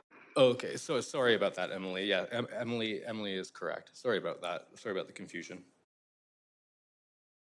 So the penthouse can rent for a fantastically high amount. Okay, thank you. Councillor Dejanova, you have 4 minutes left. Thanks. I see others on the queue. As I said, I was just going on to move the motion. but I will take myself off, but I can't now, Mayor Stewart. So if you could Okay, take me off the I'll queue. move to Councillor Weed. Councillor Weed, I'll yeah, put myself back on. minute and a half, Councillor Weed. Yeah, I got two quick questions. One is, what was the valuation of the property utilized in our performas for this project? Recognizing it's going from an industrial, so you would assume that there would be an opportunity for a larger land lift to increase the affordable housing. So I'm just wondering, what was the valuation utilized for the performa on this project? So I'll hand that question over to Mario Lee in real estate. This is Mario with real estate. Based on the comparison of the current zoning, which is an M2, and the proposed rezoning, the review concluded that there is no land lift available for additional affordability or any other in-kind public amenities. Okay. And we're recognizing the no loss for cultural space. Did we look at putting one of the floors of parking or underground space to recover the underground space that was utilized for the night venue that was there? Thanks for the question, Councillor Weeb. No, in discussions with the applicant team, we put it to them that there was a loss of the music space, and put it to them to ask them to kind of figure out how to address that. And so this is what they've proposed. Okay, thank you. Councillor Kirby-Young, you're over your time. Mayor, I just realized I'm over time. I was going to ask another question, but I realized I'm out of time. Thanks. Thanks. Councillor Dejanova, you're the last on the list. I'm prepared to move the Thank you. recommendations along with the, would I say yellow memo, Mayor, with the new recommendations? No, it is it wasn't in the yellow memo, but it is the clause that was emailed and then included in the PowerPoint presentation today. So happy to move that, and I believe from looking at my email, it is recommendation C. That's right. Thanks. We have a seconder for this. Councillor Carr. Thank you. So we're on the main queue. If you'd like to speak to this item, please go ahead. Councillor Carr. Yeah, thanks. I am prepared to support this project, and I think, first of all, it's a great story about people who come as immigrants to this country, this city, and really, I think we're giving back in terms of creating housing that's going to be useful for people who live here. I am quite taken by the design, the shifting of the blocks of floors in order to respond to the adjacent buildings and to mitigate shadowing. I think that's very creative, and I'm very impressed by that design. And I really appreciated the speaker who joined us later, who said, given climate change and the hotter summers that we have been experiencing, actually shadowing on the park is not a bad idea. I mean, I'm assuming always we have trees to do shadowing on parks, but it was an interesting take that I hadn't thought of before, and I think we should be considering that in terms of our parks. Not necessarily to have buildings shadow them all, but it's just an interesting thought for us to keep in our minds. I have supported the MERP program, having been the councillor that actually got the vacancy control at 30% of household income for 20% of the units. It's the only policy we have that actually delivers housing that really is affordable, as I say, at that 30%, and that does have that vacancy control. So it's I think it is a good policy. It's not enough in my mind, but at least it is a start. I'm really pleased that the applicant not only looked at the issue of delivering that housing, but recognized through the process that there was a culture space that would be eliminated, and has incorporated some space. 850 square feet is not the 4,000 square feet that's being lost, but I am pleased that that has been incorporated in. Steph, I am very interested in the issue of no net loss of cultural spaces in our Making Space program, and whether or not we can't include some policy changes in the future that will address that in the arts and culture rich districts of this city, as we are doing in terms of incentivizing the development of affordable housing. The retention of art and culture space, I think, is a really important feature. It is the vibe. I mean, it's sort of the heart and soul of a city, really, arts and culture, along with great food and parks. Steph, another thing that I think is really important, I am not happy with the fact that we used to have reports that gave us clear indication of what CAC amounts were negotiated and the waiver of CAC amounts in order to incorporate affordable housing. That used to be in that final appendix that near the very end of the reports. I am regretting that we don't have that information. I think it's good for us to know as counselors. It's good for the public to know, and I would like to see that in future reports. But given those last several provisos, I think this is a good addition to the city's landscape. Councillor Dejanova, up to 5, please. I moved the motion, so I'll close on it. I'll defer to Councillor Kirby-Yung to go first. Okay, Councillor Kirby-Yung, up to 5. Yeah, thanks, Mayor. I'll be brief because I know we have a lot of speakers and the full evening ahead of us. I am really appreciative of the rental housing and the need for that in the city. I'm glad to have walked through the questions. I sense the fact that the design is sort of considerate of the surrounding neighbors, and I'm glad that we're able to clarify that. I think the one thing that stands out for me, and oftentimes is really illustrated in the public hearings, is where we have gaps, I think, sometimes in policy.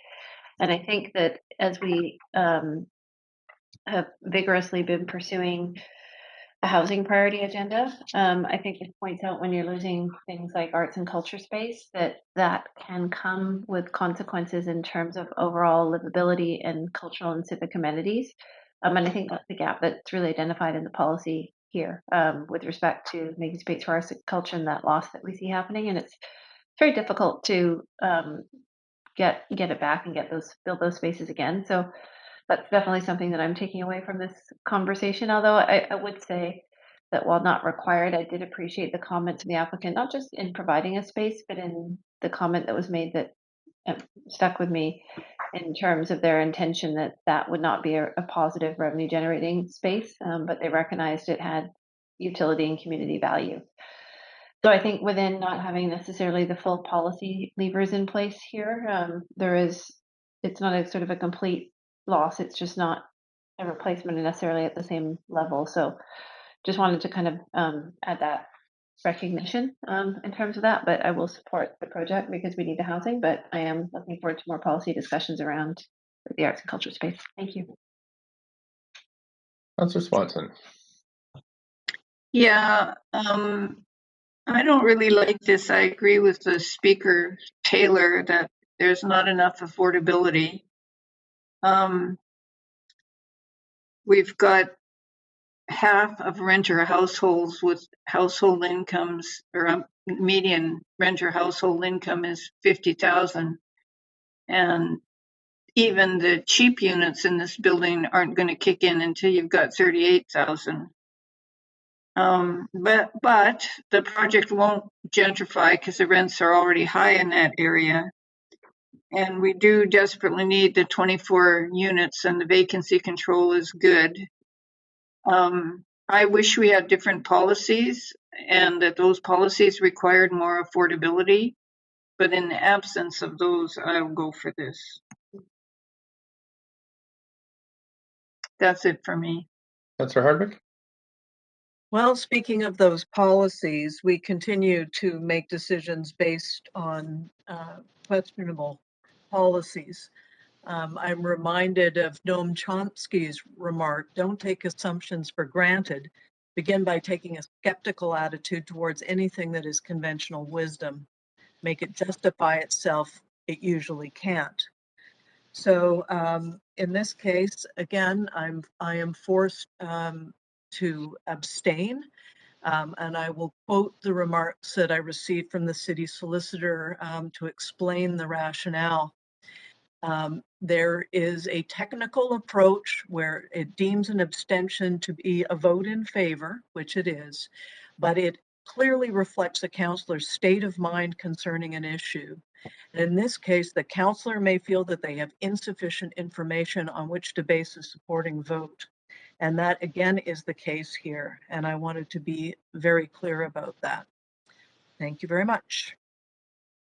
Councillor Dejanova, up to 5 minutes. I think others will just come on the queue, so I'll make my remarks and I'll make them brief. I will be voting in support of this motion. I understand that while for some councillors it may not be enough or quick enough to get to that truly affordable housing, if we set up the process, we might actually see more housing delivered. So if we want to talk about gaps in policy, I suggest we look at the timelines and the additional costs that come along with that. And I think that, you know, when we look at an opportunity like this in front of us with 20% of units to be affordable, we have to look at projects like Little Mountain and ask how affordable they would have been several years, or I'd say over a decade ago. So for that reason, and also for the reason that this is boosting culture in our community, this is not only celebrating it or talking about it, this is actually going to provide a benefit and service, especially when we see music often forgotten in that space, that we consider cultural space in our city. I certainly think that that's important to acknowledge and note. And for those reasons, I will be supporting this.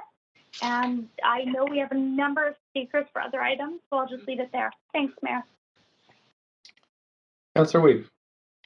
Yeah, I'm not as excited as I thought I'd be for this project. One, it's an industrial land that's being upzoned, and you'd expect that we'd be able to get more affordability. So I'm troubled with the pro forma to only get the 20% and lose over 3,000 square feet of arts and culture space.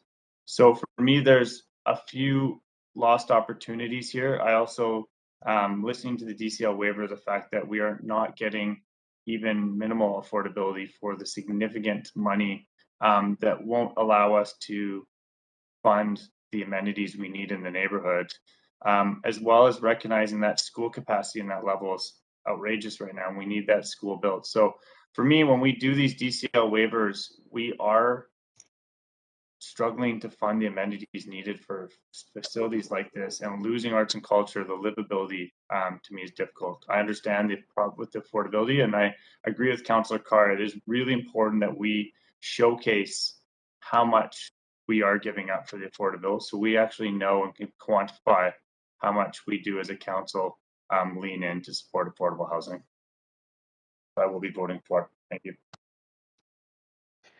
Thank you, Councillor Weave. That is it for speakers from council. So I'm going to move us to a vote on this item. See if you could trigger the vote, please.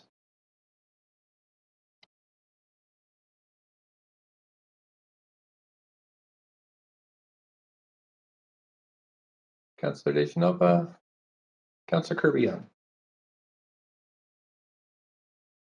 Thank you. That has passed with none in opposition.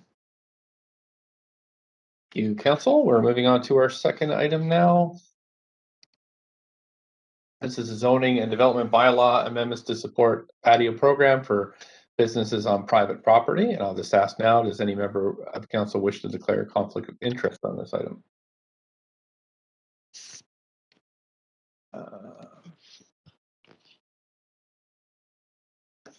Just clearing the queue here. Okay, thank you so much. Right, so Clerk Nell will read the application and summary of correspondence received.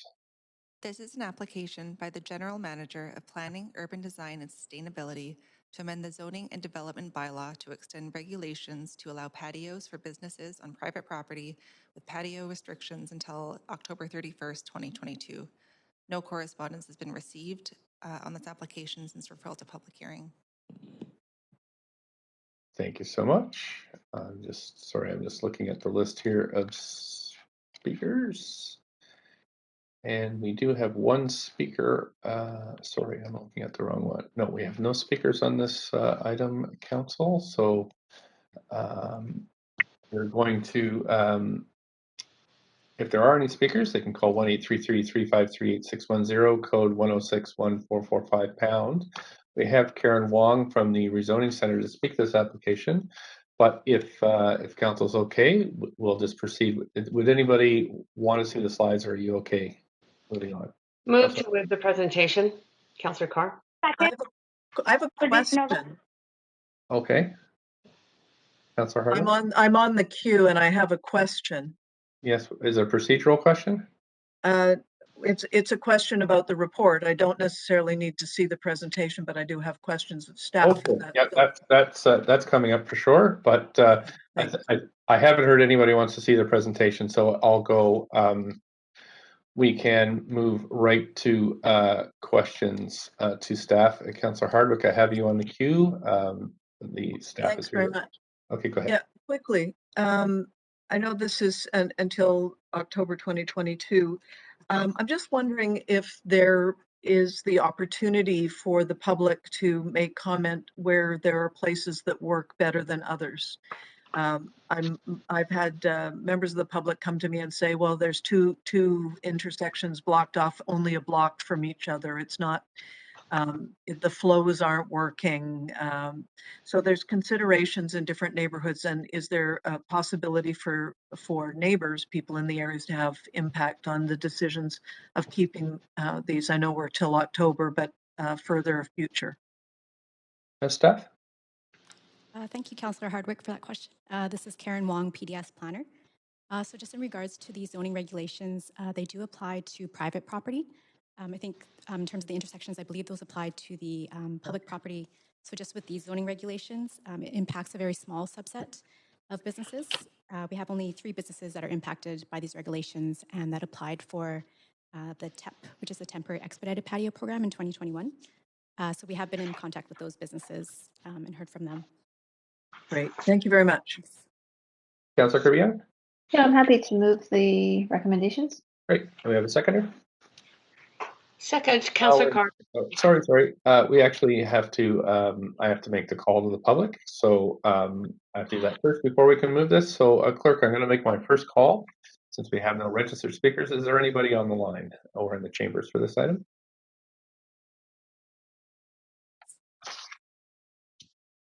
Hi, Mayor Stewart.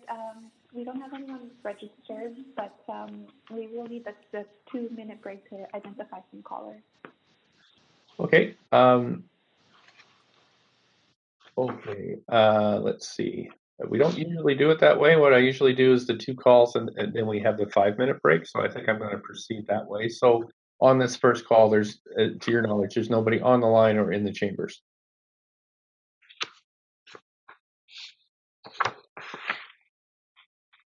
Mayor Stewart, there is somebody on the line. We are just trying to identify them. So if we could just take a moment to do that. Thank you. Okay, thank you. I understand that.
Mayor Stewart, nobody is on the line for this item. Great, so let's make it a quick second call. Is there anybody in the chambers, clerk? No speakers in the chamber. Great, I'll make my third final call, 1-833-353-8610, code 1061445 #. That's the details to get in. It's 7:46 now. We will come back at 7:51 to finish this item. See you in 5 minutes, council.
So let's see. Move the recommendations, Mayor. Thank you so much, Councillor Kirby-Yung. You have a seconder for this. Second, Dominato. Great. Okay, we're on the main queue. If anybody would like to, speak this one, please go ahead. Yeah. Mayor Stewart. I'm sorry, I haven't officially closed the list. I will do that. There's no additional speakers, so the speakers list is now closed. As there are few or no public comments received after 5 p.m. today, we're going to close the receipt of public comments. And I did forget to ask if staff have any closing comments. Sorry about that. I'll just have to void the moving and seconding, and we'll go back to staff. Any closing comments? Thank you, Mayor. This is Karen Wong, Policy Planner. Staff just wanted to point out the council memo from April 5th, and just to clarify that the extension is proposed for March 2023, not October. Council action is required to amend the date, the draft bylaw to include the date change to March 2023. Thank you. Right, so we need to move that when we move this. Just 1 second. Right, I'm just going to check and see if there are any other questions. I don't see any other questions, so go ahead, Councillor Kirby-Yung. I think we're good to go now. Sorry about that. Move the recommendations with the amended date to March as advised by staff. Second, Dominato. Thank you. Okay, now we're on the main queue for debate on this one. I don't see anybody on the queue, so I can call a vote.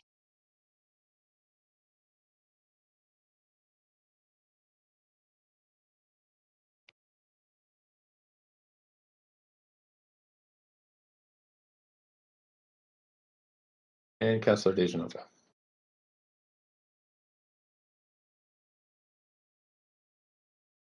Councillor Dejanova?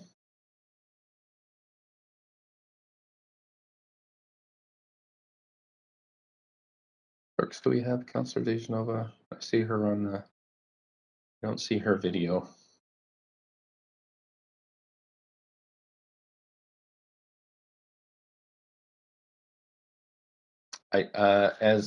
Yes, right, we'll mark her as absent. Councillor is absent, so Council, that passes unanimously. Thanks so much. We're going to move on to number 3, which is the regulating self-storage uses in industrial districts. I'm going to ask first if any councillors have a conflict, please declare it now. And we'll move on to the clerk reading the application and summary of correspondence.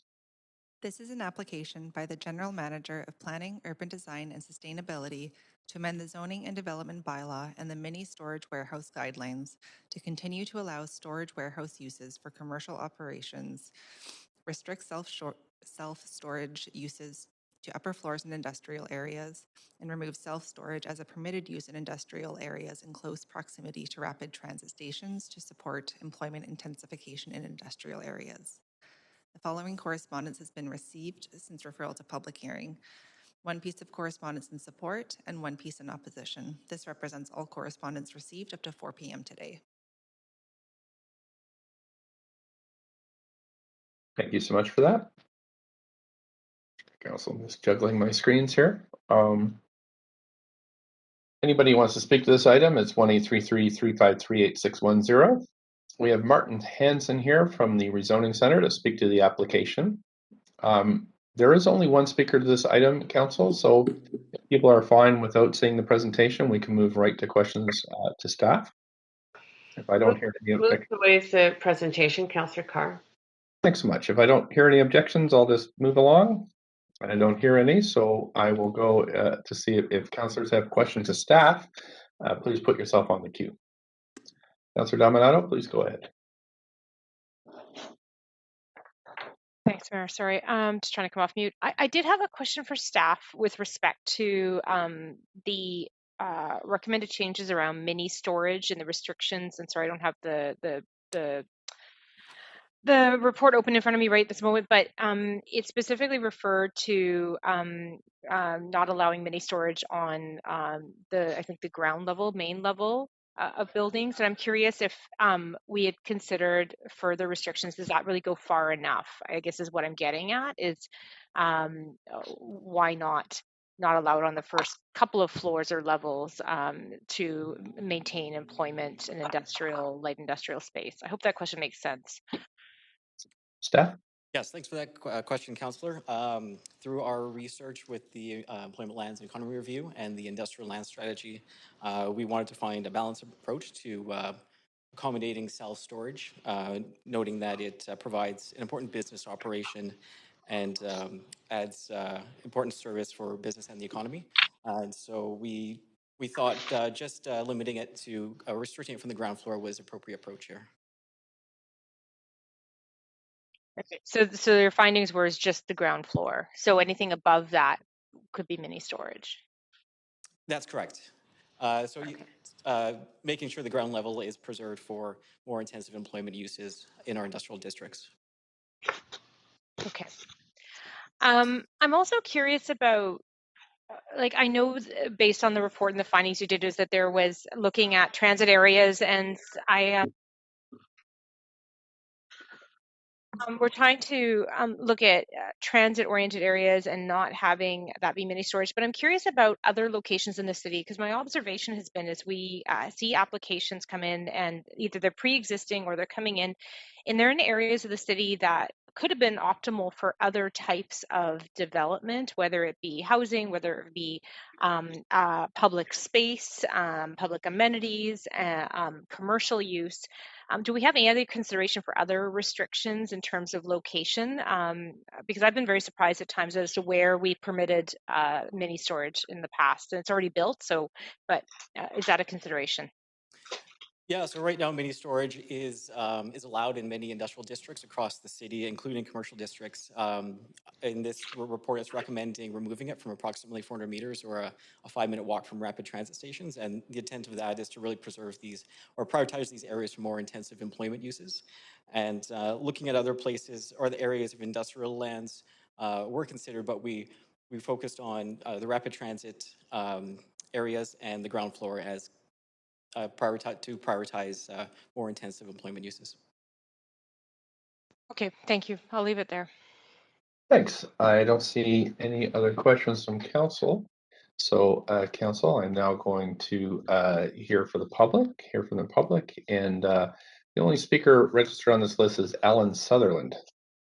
Is Alan Sutherland on the line, or in person? Actually, it says on the list. Yes, Mayor Stewart, the speaker is in the chamber. Stand here. Great. Hello, Alan Sutherland. Hi. If you could just let us know if you're a resident of Vancouver, and then you have up to 5 minutes to speak. No, a resident of the North Shore. Okay, thanks. Please go ahead, up to 5 minutes. Good evening. I'm here to speak to the regulation of self-storage uses in industrial districts. My name is Alan Sutherland. I am the president of General Store All Mini Storage. I have a business degree in transportation logistics from UBC and have been in the warehousing and transportation business for over 40 years. The bylaw amendments for self-storage in industrial districts are aimed at new big box self-storage facilities. Currently, approximately 50% of the self-storage facilities in Vancouver are not big box facilities, but warehouse conversions. The new bylaw amendments will constrain the established warehouse conversion self-storage companies from expanding or updating the facility within the existing building, as a number of the warehouse conversion buildings are only 1 or 2 stories. Self-storage is an efficient use of warehouse space. 10 to 20% and more of a self-storage facility is rented to commercial clients. They include startup companies, manufacturers, agents, construction companies, and wholesalers who require storage space in close proximity to their home or office. Many small companies can maintain inventories of goods efficiently by renting only the size of locker they need. A self-storage facility is an efficient use of a warehouse. For example, a 40,000 square foot warehouse might employ 5 to 10 warehouse people who receive, warehouse, and ship goods. That same size warehouse with 500 lockers might provide warehousing for 50 to 100 small companies, or 10 to 20% commercial usage. If each company has only 1 employee, that is 50 to 100 people employed by a similar sized warehouse that only employs 5 to 10 warehouse people. Residential demand for self-storage is generally for short or medium term duration. It is for people moving, downsizing, renovating, traveling, or needing extra space. The average the average duration of residential locker rental is 16 months. The average duration of commercial locker rental is a few years. General Storall is an economically priced storage facility.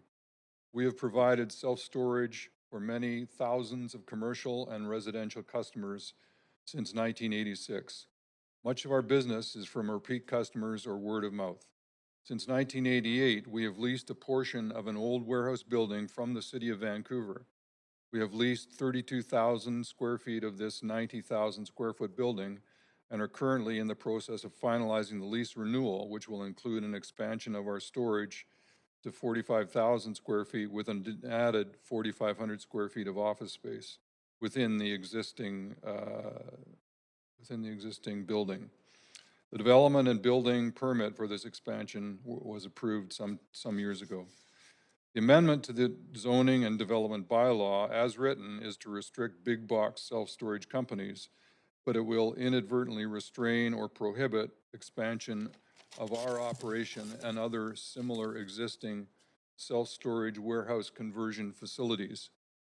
My request is that the amendment to the zoning and development bylaw number 3575 be adjusted to recognize existing self-storage warehouse conversion facilities and permit these expansion and or renovation within their wholly enclosed building.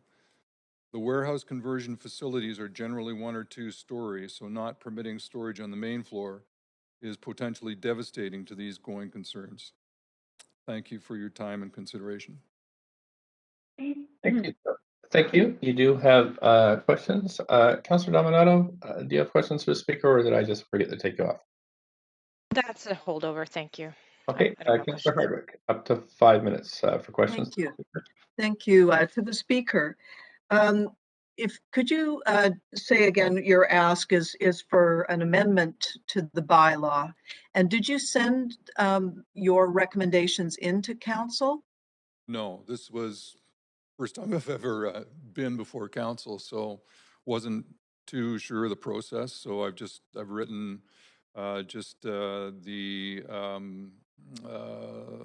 things here to present to council tonight.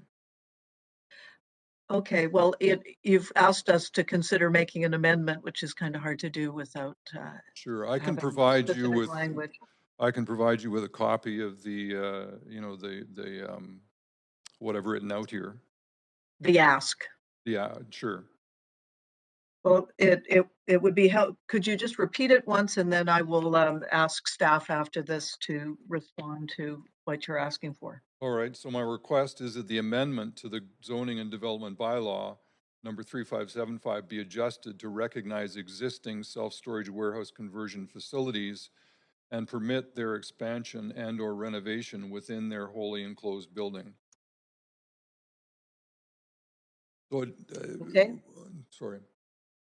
I can't write that fast, but okay. You have the opportunity to send it in. That would be helpful, and hopefully staff who are standing by to respond to any questions from council will have heard that and will be able to answer subsequent questions. Thank you. That's it for question speaker. So thank you so much for calling in. Coming in person. I am going to now make my first call for speakers. And 1-833-353-610, code 1061445 #. Clerks, anybody on the line or in the chambers?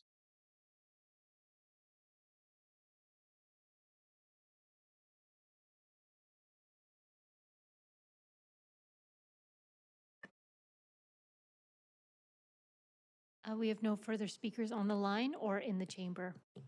Great. I am going to now ask for the ridiculous second time. Is there anybody on the line or in chambers?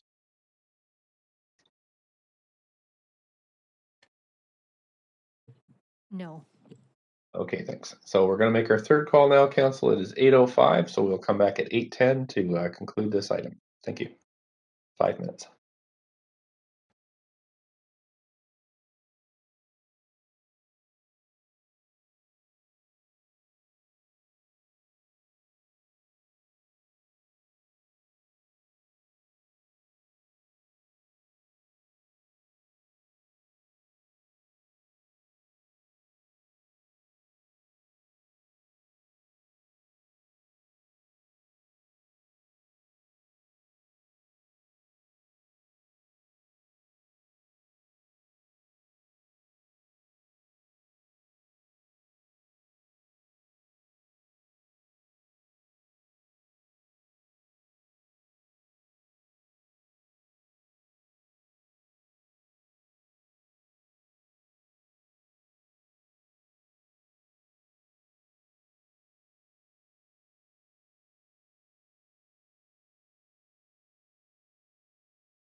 else on the line or in the chambers?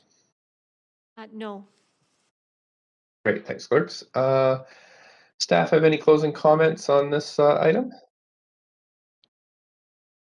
Not at this time, no. Council have any questions for staff? I don't see any on the queue. Because I think Councillor Hardwick, Chair, Councillor Hardwick seems to be waving her hand. Okay, sorry, I've got you on the list now. Councillor Hardwick, I'm just going to close the speakers list, and as we had no public comments after 5 p.m. today, we're going to close the receipt of public comments, and now I'll move to you for your questions of staff.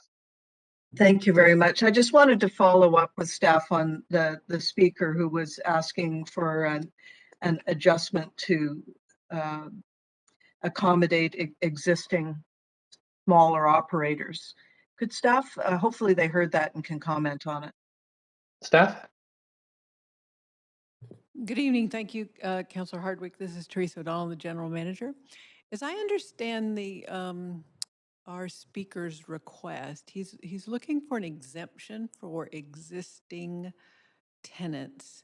And if I understand him correctly, he'd like this bylaw not to apply to existing tenants. And I don't believe we have a land use rationale for treating one group of business owners differently from another, but I could certainly defer to our legal attorney on the meeting tonight. I believe Mr. Murray's here with us.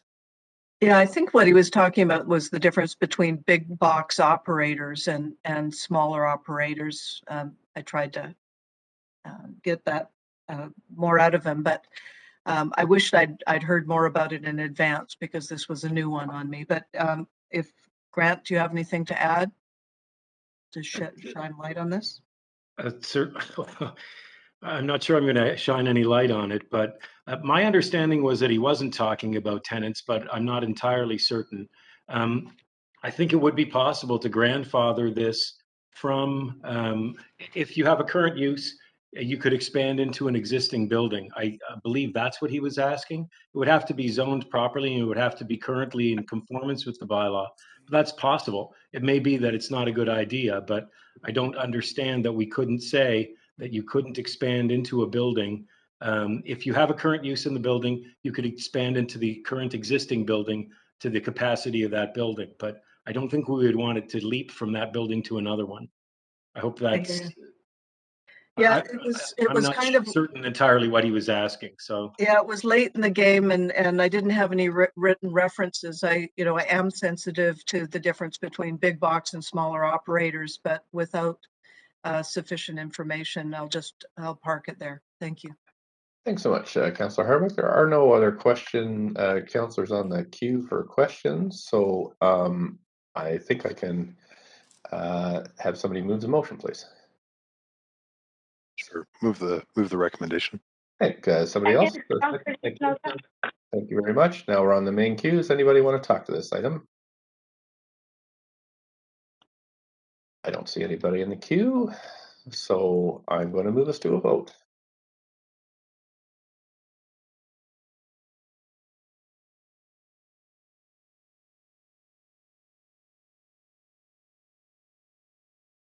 And that passes unanimously. Thanks so much, Council and staff, for all your work. Okay, Council, we're going to the final item today, but don't get your hopes up. There are 50 speakers for this one, so this will carry on to at least one other evening for us. This is the CD1 rezoning of 1477 West Broadway, and I'm just going to ask right now if any councillors have a wish to declare a conflict of interest on this item. We don't. I'm going to move now to read have the clerk read the application and summary of correspondence. Please go ahead, clerk. This is an application by PCI Developments LP to rezone 1477 West Broadway from C3A Commercial District to CD1 Comprehensive Development District to permit the development of a 39-story mixed-use building with 223 secured rental housing units, of which 20% of the residential floor area will be below market rental units. a building height of 124 meters with an additional height for a rooftop amenity, and a floor space ratio of 12.3 are proposed. The General Manager of Planning, Urban Design, and Sustainability recommends approval subject to the recommendations set out in the summary and recommendation. The following correspondence has been received since referral to public hearing. 310 pieces of correspondence in support, 258 pieces of correspondence in opposition, and 3 pieces of correspondence dealing with other aspects of the application. This represents all correspondence received up to 7 p.m. today. Thanks so much. We have Desiree Druitt from the Rezoning Center to walk us through the presentation. And I'm just going to double check that it's available on the public screen before we proceed. Sorry, I'm just firing up my orange cone here to see if it's, there we go. Okay, we can see it both on the chambers and the public screen. So if you wanted to go ahead with the presentation, please go ahead. Thank you, Mayor. Good evening, Mayor and Council. My name is Desiree Druitt, and I am the rezoning planner for this rezoning application before you this evening.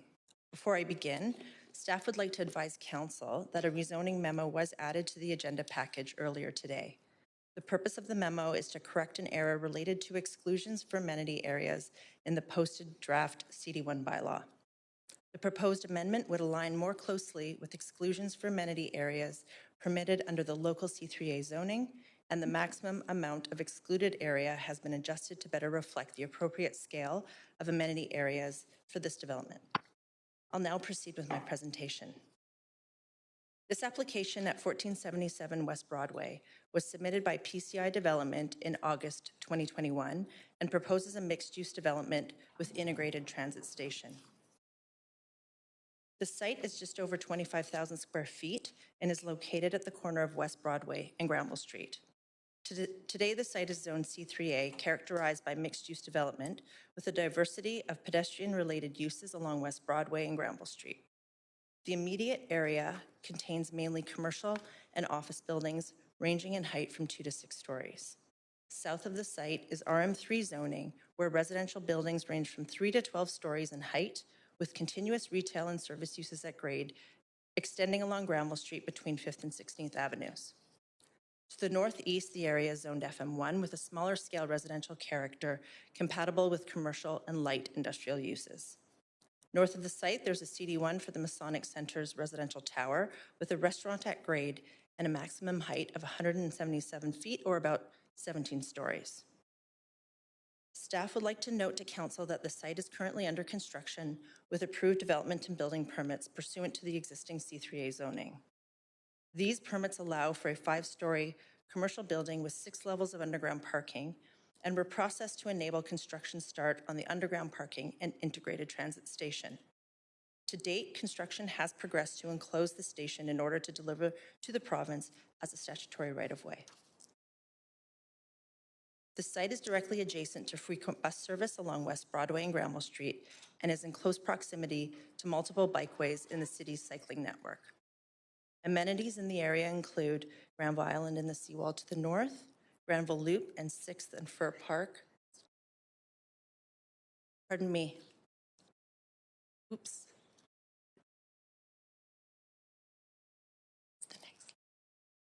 Next slide.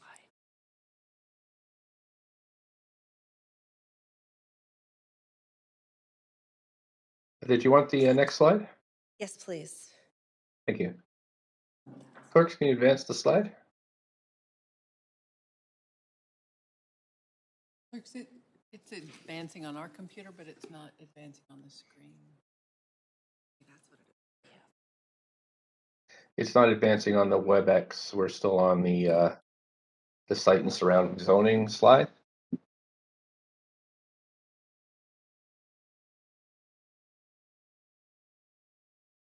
Oh, let's wait. The clerk's still just working on this, so we'll just give them a second to sort it out.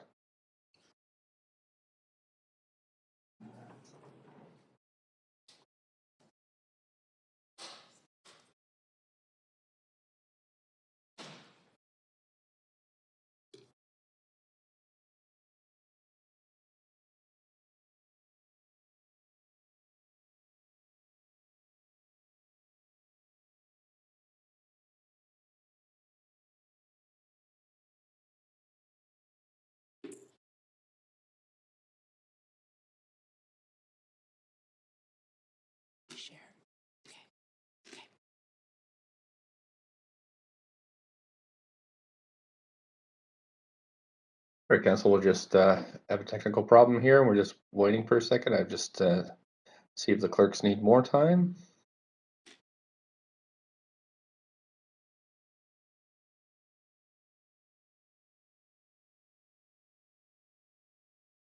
Apologies, Council. We're just working on it. One moment. Okay, thank you.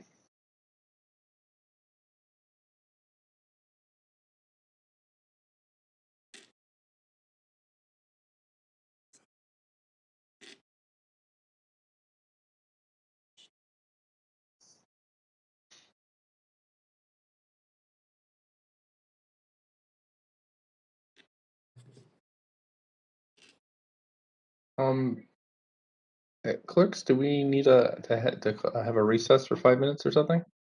Yes, if we could have a short recess, we're just Great. working out a technical issue. Thank you. Great, thanks. So Council will come back at 8:27.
Great. I'll just call the councillors back on camera.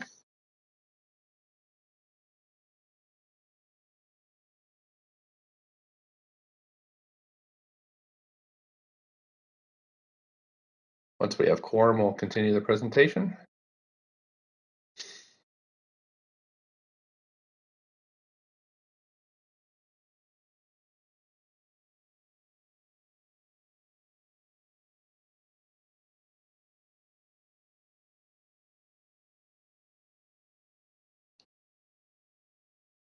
One, two, three. Waiting for councillors Hardwick, Dominado, and Kirby Young. Mayor, you do have 6 councillors. You do have Okay, quorum. great. Okay, staff. So if you want to continue with the presentation, please go ahead. Thank you, Mayor. I will start at site and surrounding zoning, and we'll go from there. The site is just over 25,000 square feet and is located at the corner of West Broadway and Granville Street. Today, the site is Zone C3A, characterized by mixed-use development with a diversity of pedestrian-related uses along West Broadway and Granville Street. The immediate area contains mainly commercial and office buildings ranging in height from 2 to 6 stories. South of the site is RM3 zoning, where residential buildings range from 3 to 12 stories in height, with a continuous retail and service uses at grade extending along Granville Street between 5th and 16th Avenues. To the northeast, the area is zoned FM1 with a smaller scale residential character, compatible with commercial and light industrial uses. North of the site, there's a CD1 for the Masonic Center's residential tower, with a restaurant at grade and a maximum height of 177 feet, or about 17 stories. Staff would like to note to Council that the site is currently under construction with approved development and building permits pursuant to the existing C3A zoning. These permits allow for a 5-story commercial building with 6 levels of underground parking and were processed to enable construction start on the underground parking and integrated transit station. To date, construction has progressed to enclose the station in order to deliver to the province as a statutory right-of-way. The site is directly adjacent to frequent bus service along West Broadway and Granville Street and is in close proximity to multiple bikeways in the city's cycling network. Amenities in the area include Granville Island and the seawall to the north, Granville Loop and 6th and Fir Park, both within a 4-block radius, and near Granville Street at West 10th Avenue is the Fire Hall branch of the Vancouver Public Library. This rezoning application is being considered under the Metro Core Jobs and Economy Land Use Plan, also known as the Metro Core Plan. Within the Metro Core Plan, the site is located in the Broadway corridor area. The overarching goals of this policy is to intensify mixed-use development and transit capacity for future job growth in the study area. Within this area, the policy direction is to create office and commercial hubs at Broadway and Granville by increasing commercial density and exploring increased height. It is also where mixed-use development can continue to be positive for the vibrancy of the area. The emerging directions in Phase 2 of the Employment, Lands and Economy Review, also known as ELER, further reinforces the economic nature of the Central Broadway area and encourages job-generating uses. The proposal includes new secured market and below-market housing units, which contribute to the city's inventory toward Housing Vancouver targets. These housing units are a key component of the housing continuum to help reduce pressure on existing housing stock. Below-market units ensure more housing options are created for households earning between $30,000 and $80,000 annually. The Broadway plan is expected to set policy direction over the next 30 years, with the area extending between Clark Drive and Vine Street and 1st and 16th Avenues. A key goal of the Broadway plan is the integration of new job space, amenities, and housing around the Broadway subway. In November 2021, the Broadway Planning Program released the Phase 3 refined directions for public consultation, including potential building heights and forms, a public realm framework, housing and job estimates, and draft directions on key policies. Key refined directions for the Granville-Burrard Slopes area and at subway stations where the site is located include a vibrant mixed-use area close to rapid transit, And along Broadway, consideration of building heights of 30 to 40 stories for rental and strata housing, job space and amenities, with the tallest buildings near the South Granville Station. Since the release of the refined directions in November last year, a draft plan was released for public engagement earlier this year. Draft land use policies for this area, characterized as a station area, include mixed-use developments with a range of tenures, commercial development, building heights ranging from 35 to 40 stories, and density up to 12.25 FSR for projects which include a minimum of 20% of residential floor area for below-market housing. The Broadway plan is expected to be presented for Council's consideration next month. The policy on consideration of rezoning applications and heritage revitalization agreements during Broadway planning process, also known as the Broadway Interim Rezoning Policy, requires Council direction to allow consideration of rezoning applications as exceptional circumstances while planning is underway.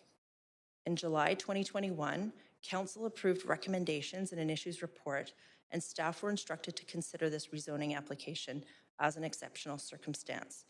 By allowing this project to advance, potential safety, access, and circulation challenges on the site due to construction activities are mitigated. Staff and the applicant have been working in close coordination with the province to deliver the transit station and minimize impacts, as this is the only development along Broadway's subway line to deliver an integrated station on opening day expected in late 2025. The proposals for a mixed-use project including close to 315,000 square feet of floor space at 12.3 FSR. The tower is 407 feet at 39 stories and is proposed as residential units with 223 units of secured rental housing. If the rezoning is approved, 20% of the residential floor area would be secured at below market rate, which is about 49 units. Within the podium, office use is proposed, adding substantial job space to the area. The project includes the integrated South Granville subway station with underground bike and car parking, commercial uses at grade, a grocery store on level 2, and offices in the podium. The proposal also includes a podium and rooftop amenity for residents and office tenants. If approved, the project would generate about 400 construction jobs. The project is located at a prominent intersection and will include the South Granville SkyTrain station at the northeast corner of the intersection, given the site more local and regional significance. Given the prominent location, development here has the potential to be an important urban placemaker for this area. The building is proposed as a rectangular tower at the western edge of the site, which sits on an 8-story podium. The tower has been elongated in the north-south direction to minimize shadowing and impact to North Shore views. Setbacks along the south edge of the property scale the building to the adjacent context of West Broadway. The entrance to the residential lobby, as well as fine-grain high street retail, are located along the Granville Street frontage, with the office and commercial entrances, including the entry to the second-level grocery store accessed off West Broadway. The South Granville Station entrance, sited and designed in accordance with the province's technical design requirements, is accessed off a covered plaza at the corner of Granville Street and West Broadway. The Urban Design Panel reviewed this application and unanimously supported the proposal with recommendations including improvements to the public realm and at-grade design elements. The panel's recommendations have been incorporated into the application's design conditions. The secured rental residential units are within the tower form above the podium. This table compares the cost of renting and ownership on the west side of Vancouver. The application proposes below-market rental units with starting rents between $950 and $2,000 per month. The middle green columns indicate the average starting rents for new rental units on the west side of Vancouver and the incomes they serve. Based on CMHC data, ownership of a medium-priced unit on the west side of Vancouver ranges from $2,500 monthly for a studio to up to $7,800 for a 3-bedroom unit. As this table demonstrates, both moderate income and market rental rates will be below the monthly cost of home ownership. If approved, 100% of the rental units would be secured through a housing agreement, which will prohibit stratification of units and limit the rate at which rents for the below-market units may be increased, even at tenant turnover. Over 4,000 postal notifications were mailed and 464 comments and 10 questions were received from the public. Key areas of support included building height and density located at a rapid transit station, increased rental housing supply, including the below market units, a grocery store, and job space. Key areas of concern included the proposed height and density, the process the application is being considered, parking, both that parking is not needed at this location, and as well that there is a lack of parking in the area, and concern about the capacity of community amenities in the neighborhood.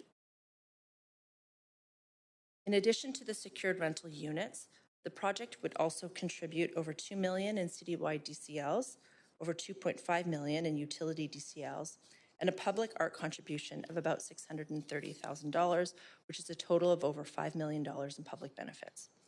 Staff would like to note that a DCL waiver is permitted under the DCL bylaw.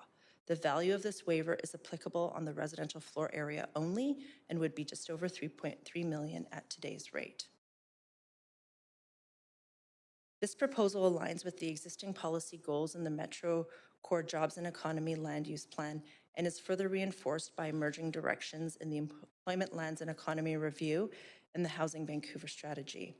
This proposal also aligns with directions emerging from the Draft Broadway Plan. If approved, the project would deliver 223 secured rental housing units, including approximately 49 units at below market rate, an important goal in the Housing Vancouver Strategy.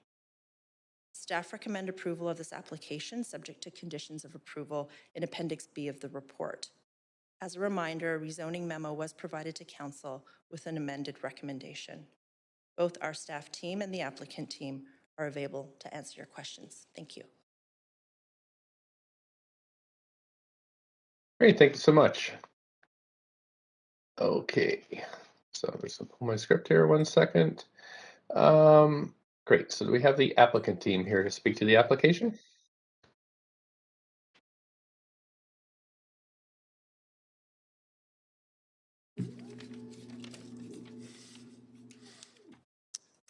Good evening, Mayor and Council. I'm Tim Grant, President of PCI Developments on behalf of the applicant team. Thank you for your consideration of our proposed development at South Granville Station. I have nothing further to add to staff's presentation and would like to thank them and the wide variety of stakeholders and community members that have engaged throughout this rezoning process. The feedback received to date throughout this process is appreciated, and the associated refinements will lead to a better development for all. Thank you. Thank you so much. Okay, Council, so now's your chance to ask questions to staff and the applicant, and it's the only chance that you have to ask questions to the applicant. And of course, after we hear from the public, again, 50 people have signed up for this, you'll have another chance to ask questions to staff. So I have Councillor Swanson. Go ahead, up to 5 minutes. Yeah, first to the applicant. Questions. Is this going to be a pet-friendly building? To the applicant? Yes. Thank you, Councillor Swanson. We're very proud it will be a pet-friendly building, as with all our buildings. Okay. Are you planning on getting BC or federal financing, government financing? We do not have government financing currently. It's something we can explore, but we haven't made the determination yet. Do you know how long the current owners have owned this site? We have owned the corner site since 2007, and then in 2019 we purchased this City Lane, and then the site on the east of the City Lane. Okay. And then you do say that you want the DCL waiver. So what do you anticipate the rents will be in the 80% that aren't the moderate income units? Just ballpark. I don't think we're prepared. We've used the DCL waiver, which is the kind of assessment of the current market's rents in the area, but it'll come down to what the market rents are at that time when the building's completed. Okay, I have a question for staff. Okay. Which is, we've been getting a lot of emails in opposition to this, and one of the things they say is that tall buildings, skyscrapers, aren't green mostly because of embodied carbon. So how would you respond to that? Steph? So I'll try to answer that. So this building is going to be pursuing the green buildings policy for rezonings. In that, there are certain targets that the project will have to meet, both from an emissions perspective as well as an low energy usage. Kevin Spence, did you want to add to that? My colleague Kevin Spence can elaborate. Councillor Swanson, it's Kevin Spence, Senior Development Planner for the Metro Core. I'd like to refer to the applicant to have him discuss the sustainability strategy for the development.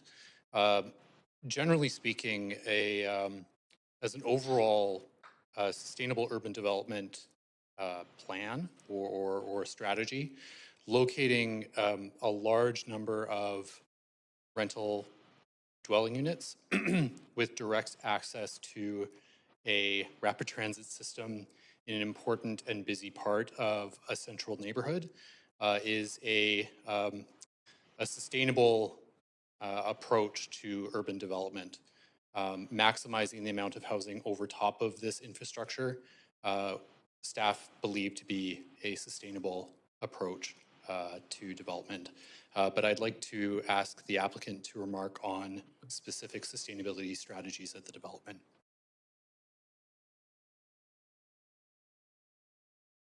And on the applicant team, I'm joined on the phone by Kate O'Neill from PCI and our architects from MCM, so that they will join me in this answer.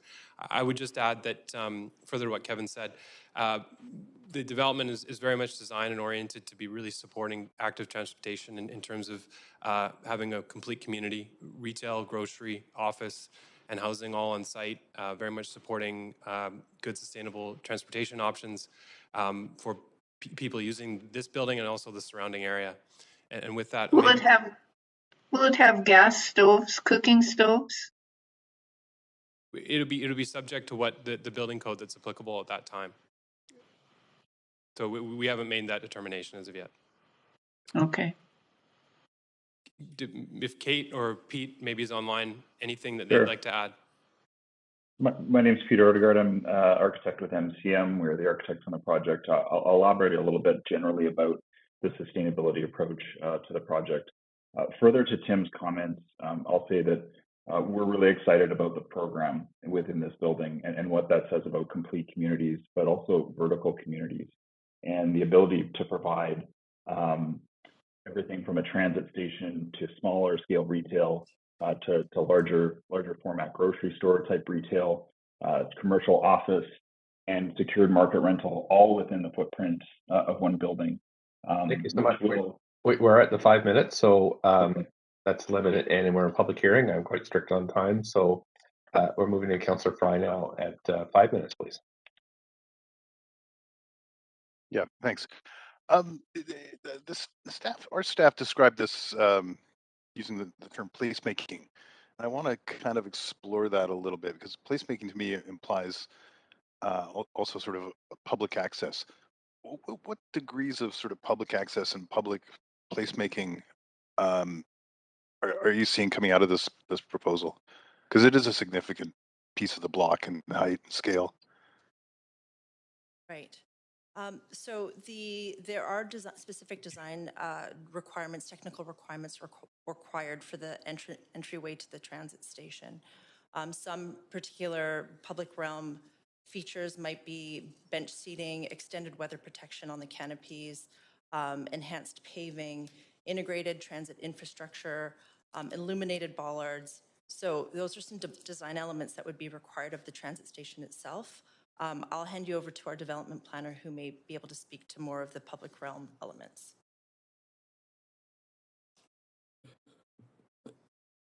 Thanks, Des. Thanks, Councillor Fry. Senior Development Planner Kevin Spans here. This building is going to be a placemaker, not just in the immediate context, with the provision of a grocery store on the second level, we're anticipating to be very busy transit station, and a public realm that has been designed to accommodate a pretty significant increase in pedestrian traffic. But we're also anticipating it to be a placemaker in a more urban scale. It's going to be a highly visible building from the north.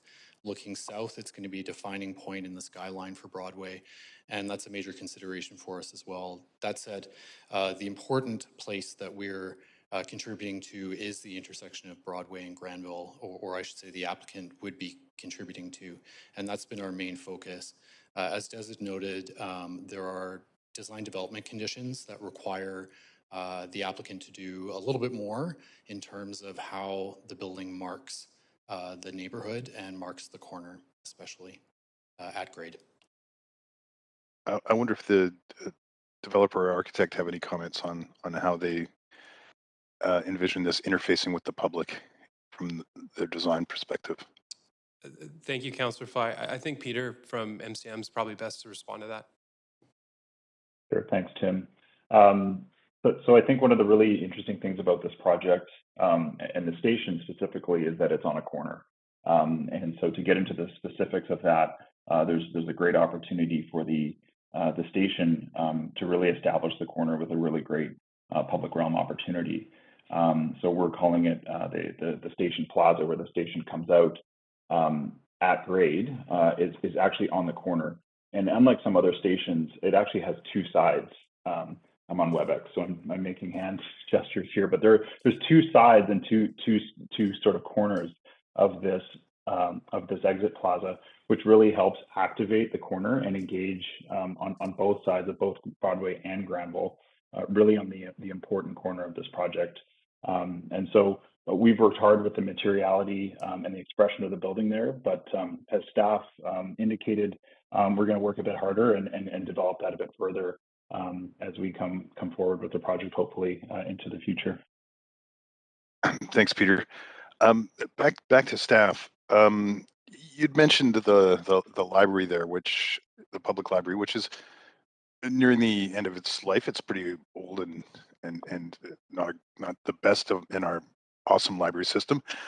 And it got me thinking about public amenities. Normally, a big development of this site and would be kind of contemplating things like community centers and parks. And do we worry about maybe a deficit of public amenities that will be available for all these new residents that are arriving here?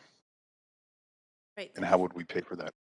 Thank you for the question, Councillor Fry. I'll actually hand that over to my colleague, John Grottenberg, who is working on the Broadway plan and can address your question on a larger scale. Just 30 seconds, please. Thanks, Councillor, for the question. John Grottenberg, Broadway Plan Team. So through the Broadway Plan, we are developing a public benefits strategy looking at a full array of amenities and infrastructure through the Broadway Plan area, including this neighborhood. And the current value as part of our draft plan that we brought out for recent engagement is $1.2 billion for the Broadway Plan area as a whole. So we're looking at that very comprehensively. I'm out of time to ask who would pay for that, but okay, thanks. Thank you. Councillor Hardwick, up to 5. Thank you. My question is for the applicant. You mentioned, whoever is responding for the applicant, that you purchased this property in 2007. Is that accurate? We purchased the corner lot in 2007, and up until a couple of years ago, there was a city lane also that was running adjacent to that property. Yeah, I'm familiar with the lane and as well. So it was roughly after we had the crash in 2008, 2010 Olympics, 2011 was really when the push for the Broadway subway started to materialize. Prior to that 2011 push for the subway, what were your intentions for this property? When we initially purchased the property, RBC was in the whole building, and they had been up until the period of time when it was demolished. Okay, so it was just holding it to see what direction you were going in. So at what point, I mean, you applied for the development permit, getting in there with the subway to put in the parking, but it was at the existing height and density when you began this process. At what point did you determine to build such a, a larger building to the, 39 stories? At what point did you come to that conclusion? When we move forward with the existing permit and by the timing of the Broadway subway project had to move forward at that time, and working with the city and with the province to facilitate that station, we agreed to move forward at that time.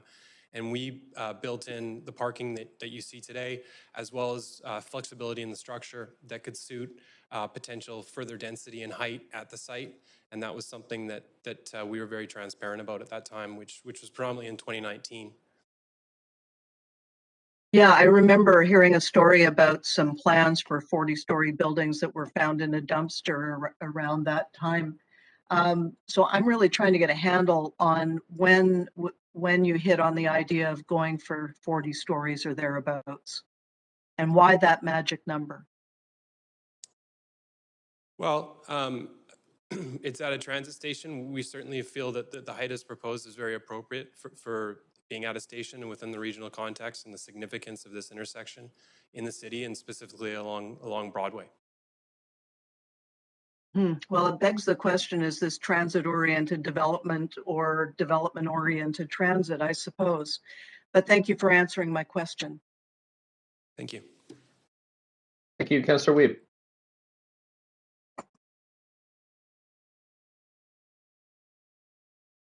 Yeah, my first question is, or is there an opportunity to put public washrooms outside of the fair gates? I know that's something we've talked about a lot this council. I'm wondering if that's something the developers looked at. Thank you, Councillor Wiebe. It is something that was looked at really early on, along with the transit project and ultimately TransLink. There is just no room at this corner and to facilitate the amount of crushed space and public realm that's necessary for a transit station. I believe the plans would show that there is a washroom, public washroom, at the concourse level in the station that will be accessible to transit users, albeit it is behind the fare gates. Okay, but there will be an accessible washroom. The next one, panel encouraged the applicant to defer to after the Broadway plan. Can you kind of walk us through why you didn't comply with the request from the urban design panel?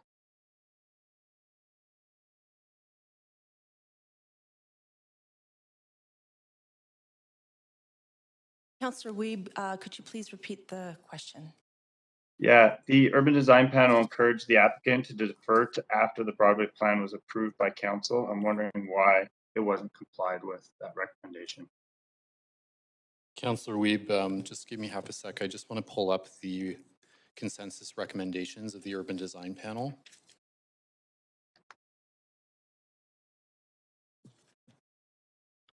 Yeah, it's the second paragraph. It says, House encouraged the applicant to defer the application until council had made a decision on the Broadway plan.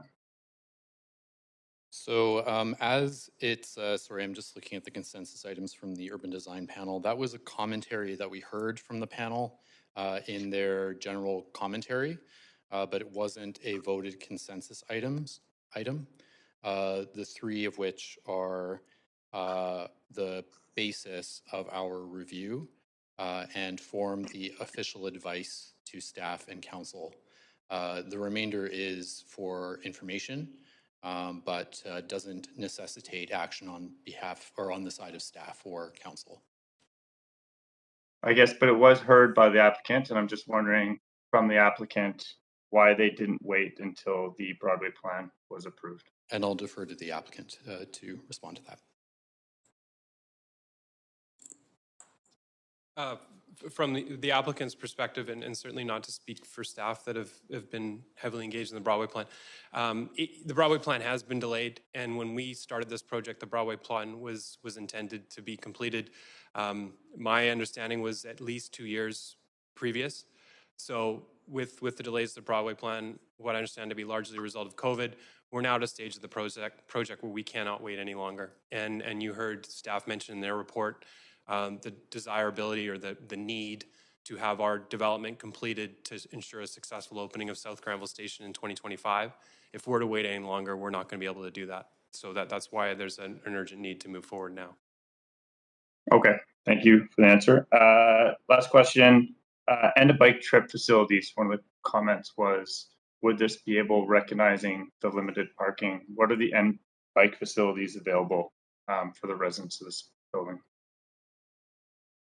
We have lots of bike stalls. We have over 500 bike stalls that will be well accessible and easy to use. In terms of the office and the residential, there will be end-of-trip facilities, and both in terms of what will be happening at the lower levels for their bikes, and then also change rooms that will be associated with the change rooms for the fitness that will be a shared amenity for both office workers and residents of the building. Okay, thank you. That's all my questions. Thank you, Councillor Weave. Councillor Kirby-Young, up to 5 minutes. Yeah, thanks. I'll start with the applicant first. And I just want to pick up on that thread because these are the things that we're hearing the most from the public. And can you just restate for me why you cannot wait any longer and it was not feasible to, for example, potentially build residential on top of the allowed current 5-story zoning after the Broadway plan was approved? I'm looking for some like a really clear, straightforward answer that the public can understand. To build South Granville Station on the schedule of the Broadway subway project, we had to proceed a couple of years ago when we did, and to get to this stage of the project, and we are still barely meeting the schedules that are required by the Broadway subway project. Okay, but separate from the station, maybe I can ask the question, sort of frame it a different way. Separate from the station, could the residential have not been built after the station was completed? Why is that an issue? For us to stop construction completely, demobilize from the site, and come back later and build a residential tower directly over an active transit station will be highly disruptive and could be very unsafe. It'll be a real nuisance to users of the transit station and also the area in general. And with everybody's intent to try and have our tower at least closed in and as far as long as we possibly can, that will ensure the best possible opening experience for transit users and the neighborhood in general at this site. Okay, and Tim, why would that be unsafe? Because I know you have like vast experience in construction and you have to follow safety standards and codes, and I know PCI prides themselves on that, so why would it be unsafe? We would, of course, be very, very focused on safety, but it would not be desirable in terms of the amount of hoarding, protection, all those things that are going to have to go around the station site at a very, very constrained area at Broadway and Granville. It really is a very difficult place to facilitate a station, and for lack of a better term, it's been able to be shoehorned into a very tight area, and we really don't have any area to give. And so we do have lots of experience at other stations.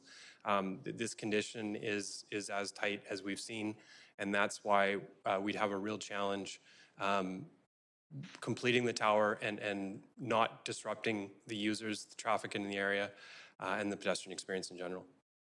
Okay, because of a combination of the size, the constraints, the size of the site, and the fact that you've got a very busy intersection there at Broadway and Granville that needs to be maintained in terms of access. Yeah, I think those are definitely exacerbating factors. Okay, thank you for that. I have another question for staff.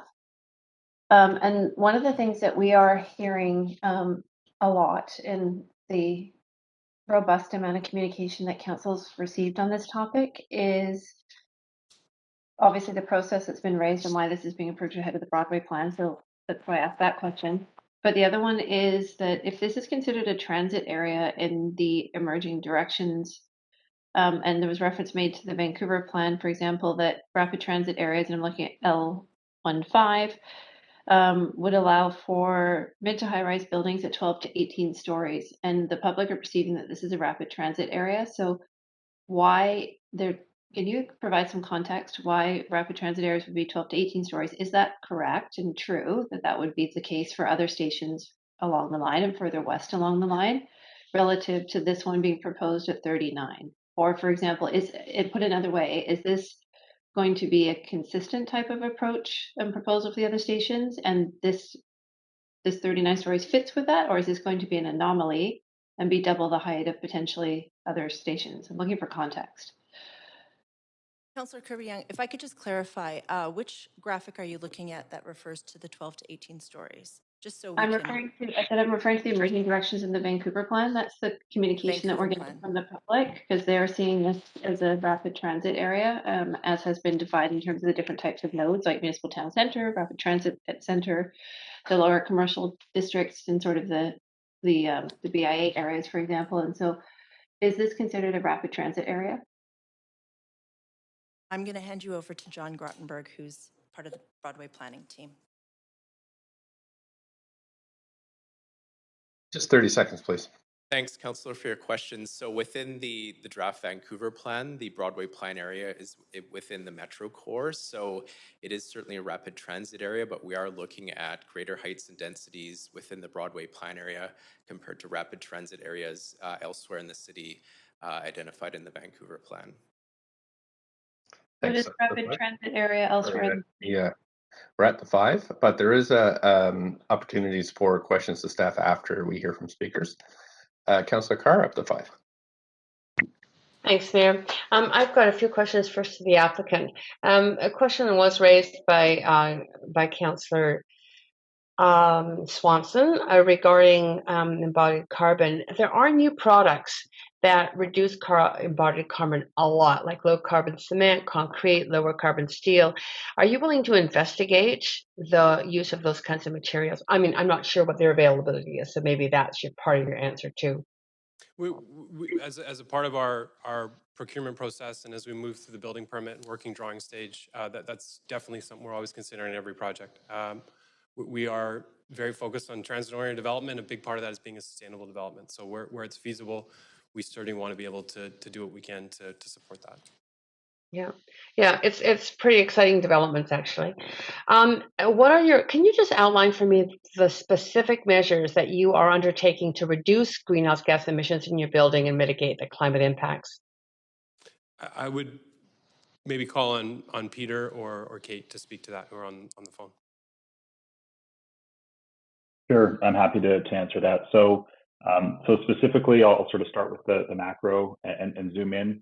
I think obviously supporting density around rapid transit is just inherently and very deeply sustainable. You're going to have people living on a rapid transit station above it, working above it, which is going to reduce the number of vehicle trips and reduce dependency and behavior towards single occupant vehicles in the future. So on a regional level, that's really great. On specifically around the building, we are investigating some very high performance building enclosure technology, things such as dynamic glass, so that can potentially control the solar heat gain and the requirements for cooling the building or heating the building throughout the different seasons in the year. Those are some of the specific things we're looking at. I think the other thing to note is this is a rezoning, and I'll reiterate that this is meeting and exceeding all of the requirements for the green buildings policy for rezoning. And specifically, one of the things with that is low carbon energy systems, right? So we have very few gas-fired boilers and equipment like that to generate heat for the building, but also hot water for occupants of the building as well. So a very, very high percentage of the energy in the building, heating and cooling, will be produced by air source heat pumps or a VRF system, which is just inherently very sustainable and efficient, and requires on electric energy for the most part. Great. Happy to hear that. Heat pumps are very efficient. What would you be using your gas-fired boilers for? You said very few gas ones, but what would you use them for? They would be used in very limited occasions where you have a very high demand for hot water or very cold situations. Backup? And yeah, but I will say that as you're probably aware, the green building policy for rezoning does have very lofty requirements for greenhouse gas emissions for the whole project. And again, this project will be meeting or exceeding that. Okay, thank you. I appreciate those answers. Staff, I have some questions to you. When are we phasing out allowing new buildings to use any kind of gas? I mean, new buildings of this type.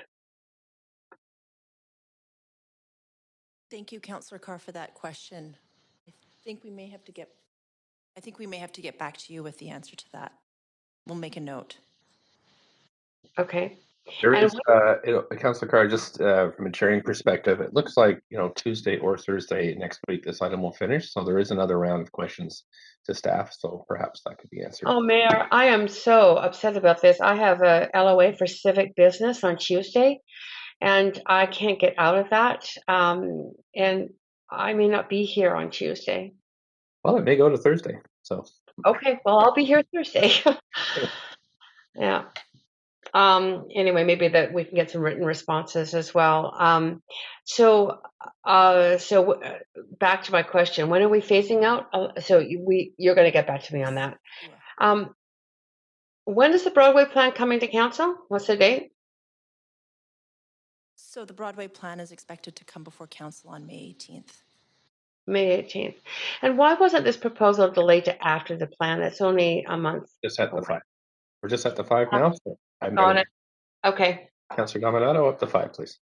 Thanks, Chair. Thanks, Mayor. Yes, just to the applicant, I can do a question to staff next week.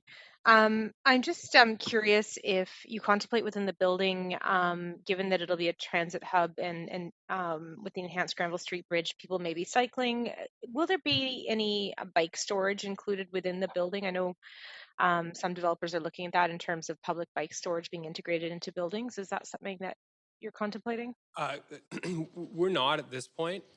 There is a ton of bike storage just under the requirements by the city, and so there's also going to be a lot of demand for bikes in the building between the office workers and the residents. But at this time, we're not contemplating a third public bike parking. But I should say I can't speak for what is being contemplated by TransLink and the Broadway subway project. Right. Okay, that makes sense. Just a couple of more questions. Do you have a sense, because this is a major transit and SkyTrain station, do you have a sense of how this proposed height compares to housing proposals and developments near other SkyTrain stations and other neighboring municipalities? Because we are hearing obviously a lot of angst, and I'm sure you did through your public engagement. Do you have a sense of what that looks like in Burnaby, Coquitlam, other neighboring jurisdictions where there are major SkyTrain stations? From our perspective, and I think it's been well documented in the media, places like Burnaby, Coquitlam, and other major stations were involved in some developments in Surrey. Height in often cases is far in excess of what's proposed here for this station. Okay, thank you.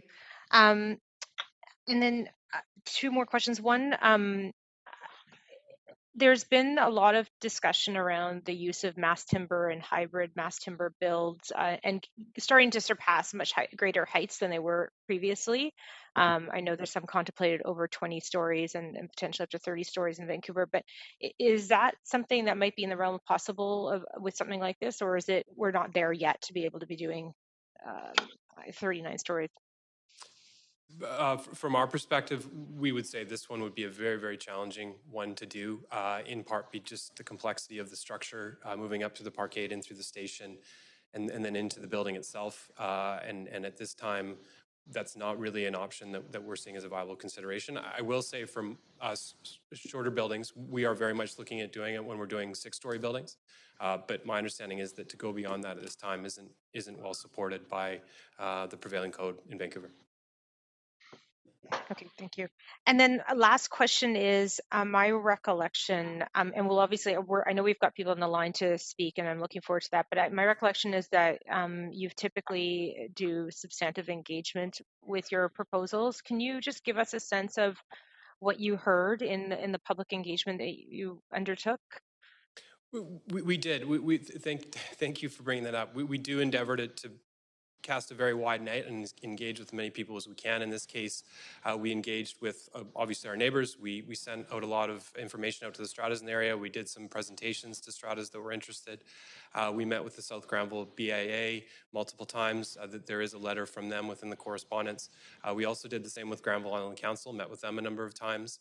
And I understand there's going to be some speakers later representing that group as well.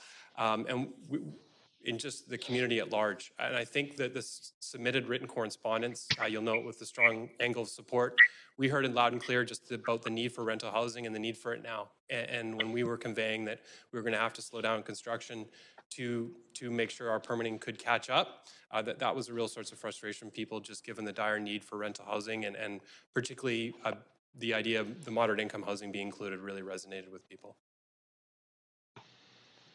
Okay, and actually, last question on that point is the moderate income included is actually, forget that. You know what? We've got people waiting they've been waiting for only a couple hours to speak, so I'll stop there. Thanks. Thanks so much, Councillor Dominato. That is it for speakers. Sorry, for questions from council. I think, yes. And so now, sorry, I'm just going to check one more time. Yeah, that's right. And so now we are going to hear from the public. Just for folks to remind them, 1-833-353-8610, participant code 1061445#. And we're going to start with the beginning of the list. We have Gareth Sorotnik, in person, I believe. Yes, thank you. I'm speaking for other residents of the Granville-Burrard Slopes, 3 of whom are here today with me upstairs in the balcony: Ronnie Tong, Shirley Binder, and Rita Purchison. Great, thanks so much. And you have up to 8 minutes. We live in a condominium building. I just want to say first, I might come across as a little emotional. I've lived 1 block from this proposed development for 30 years and care about the future of Broadway a great deal. We live in a condominium building 1 block from the proposed 40-story tower at 1477 Broadway, a tower that will stick out like a monstrous sore thumb over the slopes. To call it 39 stories is like saying something's on sale for $39.99, downplaying its true impact. 1477 is a wedge setting up approval for the whole Broadway plan. It's clearly stated that way in its application and in the staff presentation, and it must be addressed in that context. It's the apex predator, the T-Rex, that's going to lead all the other dinosaurs to gobble up our community, literally walling in the Granville-Burrard Slopes and south to 11th. 1477 identifies itself as fitting in with the thus far unapproved Broadway plan. Despite all its fine words and illustrations, that plan includes few specifics: no new parks, community centers, or schools, despite upping the population by 2/3. What it does include is radically new zoning, but you have to look very closely at the tiny print legends underneath the maps to make sense of it. I've drawn up a map of the Burrard Granville Slopes and south to 11th to show more clearly what's proposed. I think the city clerk has a PDF of that. I'll just continue. Please continue, yeah. Those are the proposed heights. And this development sets it up. I've lived here for 30 years and seen the neighborhood evolve into a pleasant community with mostly 12-story condos and rental buildings. Heights above this will devastate the livability of our neighborhood. Mega clusters are not friendly human scale environments, period. The Broadway plan heralds its public involvement. So 2,000 people completed the survey, but that's a self-selected sample. Similarly with me and other people speaking and people writing in, they're self-selected sample. For all we know, half the respondents were from the development sector. I challenge the city to do a properly verifiable survey of people living in the slopes and the Broadway corridor, clearly showing the proposed new heights. Clusters of high-rises are also environmentally irresponsible, no matter how green they claim they are. The UN says we have 3 years to turn things around on climate change. No more business as usual, or else. Huge tower developments consume massive amounts of concrete, one of the single worst contributors to global warming. It's well established now as well that tall high-rises, no matter what they say, have a bigger negative impact on the environment overall. And it's not as if enough clusters aren't already in the works, with Jericho, Sinnack, Molson's, Oak Ridge, and Marine Gateway. Why does Broadway have to become yet another high concrete canyon? There are other fallacies in the plan, like affordable housing. The rents proposed for, and I have to say, the fact that just 49 so-called below market housing is provided in this massive development is pathetic for such a massive development. And even those so-called below market housing won't be affordable for single mothers, young people struggling to settle in the city, or for anyone of lower income. I've looked at those rents, or for people retired like me on a fixed income. The report also heralds preserving the cherished South Granville village of old with all its art galleries and such. That's long gone. Art galleries, for the most part, have been priced out of Granville, along with many local shops and services, replaced by high-end carriage trade retail and heaps of American chain brands. The plan as proposed, including this development, will only jack up rents further. Look, I get it. You want to cluster developments at transit hubs, and be able to say you've quickly created thousands of new housing units. I'm not NIMBY. I want to emphasize that. I'm not NIMBY. I'm thrilled with the Broadway SkyTrain and hope it goes all the way to UBC. All over Vancouver, more density is inevitable and essential, including where all of you live. But it can be achieved through enlightened urban design, not tired old paradigms of super high-rises. From when I first moved to the slopes 30 years ago, I've told all my friends what a great street Broadway could become if it were linked up by mass transit, a new uptown for the city. Sadly, that dream is turning into a nightmare with the Broadway plan as conceived, led off by 1477. The plan uses those very words, a great street.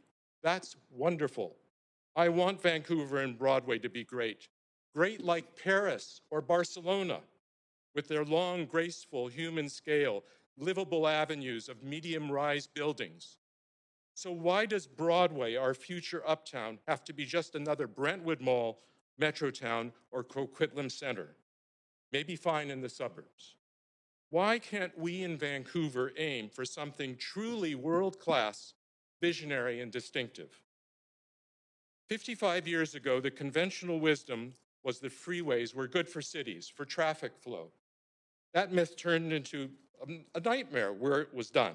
Thank heavens Vancouverites, led by a young Michael Harcourt, rose up and stopped that disaster from happening here before it ripped out the heart of our city. Now the conventional thinking is more mega high-rise clusters and canyons. I know that rezoning applications are virtually a done deal by this point. I know that. But we're asking you, we're begging you to reconsider the devastating impact of this before it's too late. Let's do something truly extraordinary for Broadway and the slopes, beginning with 1477 West Broadway. Scale 1477 back to something on a human scale. It will still stand out at the top of the slopes, something like 1799 or 1999, not 40. And rather than just another towering cluster of high-rises in the slopes, zone for Olympic Village type heights that will be compatible with what's been happening here already for 30 years. Something truly visionary and special for the slopes and the whole Broadway corridor. Thank you so much. I have You're at your 8 minutes. I have 5 more seconds. Something which will still achieve density, not just another Brentwood Mall or Coquitlam Center. Think Paris or Barcelona. Thank you very much. Thanks so much. You do have questions, Councillor Carr? Yeah, actually, what was it you said that you thought was a more appropriate height? I missed that. Sorry. Something like 18 or 20. Okay, It will still stand out. It'll still be a place marker or whatever they're calling it, and it got will it. fit Okay, in. okay. I got all your other points, but I missed that one. Thank you Sure, very much. sure. Thank you much for your time. That's it for questions from council. I do appreciate you coming in this evening. Thank you. Council, we're moving on to our next speaker, who is Alda Kelly. Speaker number 2. Yes. Hello. Can you hear me okay? Sure can. Good Please go ahead. evening. Yeah. Good evening, Mayor Stewart and members of council. My name is Alda Pereira, and I'm also a little bit emotional at this point. Sorry. And I'd like to speak in opposition to the rezoning for 1477 West Broadway. I have lived most of my adult life in the South Granville community and have witnessed the consequences of poor planning and lack of public amenities in this neighborhood. The way in which this project has proceeded with such lack of transparency has motivated me to speak up, so this is my introduction into a public hearing. My first question, and that of many others I have spoken to, is why is this site located at one of Vancouver's most major intersections not being processed as part of the Broadway plan? It has been a stealth-like process to date. I live 1 block away from the site, but I was not aware of the rezoning application until the fall of 2021, although it has been in the works of the city for several years. I want council to hear this loud and clear, that at a private meeting in November with our neighboring Strata Council and PCI representatives, PCI admitted to having already installed structural footings for a 39-story tower on site. I don't understand why this is allowed or why PCI bothered to put together an application for a 5-story building with 6 stories of underground parking. Was that for the structural purposes? As recently as a month ago, the development site at the site displayed the 5-story building without any indication of the rezoning for the 39 stories. This further misleads and decays public confidence. To expedite the South Granville subway is council and staff's easy answer to why this is going ahead of the plan. I hope council realizes you'd be actively dismissing the integrity of consultation and process with a 39 nondescript tower to which this neighborhood has never seen comparable heights. Myself and many friends and neighbors I've spoken to about this rezoning don't understand why we would bother providing feedback into the Broadway plan when a tower of these proportions is being pushed through before the plan's process has completed. This precedent will likely trigger spot rezonings for other projects in the future. As a Vancouver resident, voter, and constituent, I feel totally helpless in the way the process has unfolded. The avenues we are given are not even abided to. We have completely lost faith in city process and engagement. Secondly, to the issues with process, I believe the South Granville Village would forever lose its views in favor of this tower that is being fast-tracked, because the city is rushing to build a subway, and the city simply can't say no to PCI because it is responsible for most of Vancouver city buildings. It doesn't matter what consultation processes or policy are put in place. It seems PCI can propose whatever they want for the station site. I implore council to ask the right questions this evening because it will show your constituents whether engagement and consultation truly matter to you. We would also like you to consider the community in which the tower is to be inserted. The Broadway plan will be considering the impact on social and cultural integration into the areas. Why is our community not being afforded the same consideration as other neighborhoods? Apparently, the Broadway plan is proposing that the village along Granville Street be contained to low-rise buildings, 2 stories. How can that possibly be integrated alongside a 39-story building?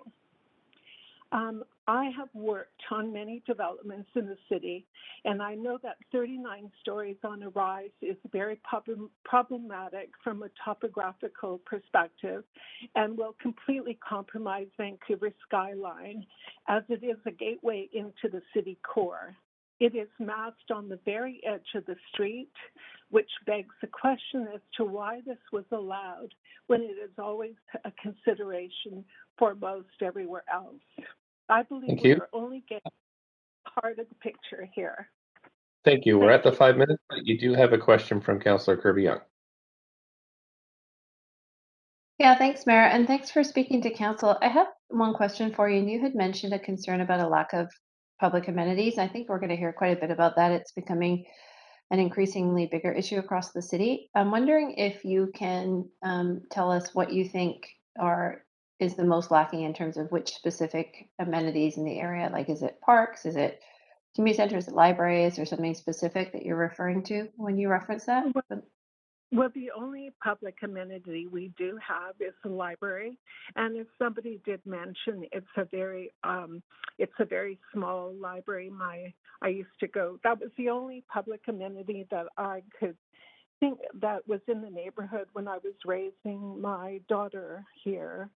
And there are parks. We have to travel a certain way for them, but there is no childcare. There are no schools. So I just don't understand how you can insert towers of this size without adding any of those facilities for the public to the public realm. Okay, no, that's helpful. It's helpful to hear, having lived in the area, what you feel the gaps are. So thank you for that. I appreciate it. Thank you. That's it for questions for you. So thank you so much for calling in tonight, and I'm going to move to the next speaker. Thank you. Next speaker is speaker number 3, Mira Orrick. Thanks very much. Can you hear me? Sure can. Up to 5 minutes, please. Super. Thank you. My name is Mira Orrick. I'm a resident of the city of Vancouver, and I'm really pleased to be the first person tonight speaking in strong favor of this project. I know there will be many to follow.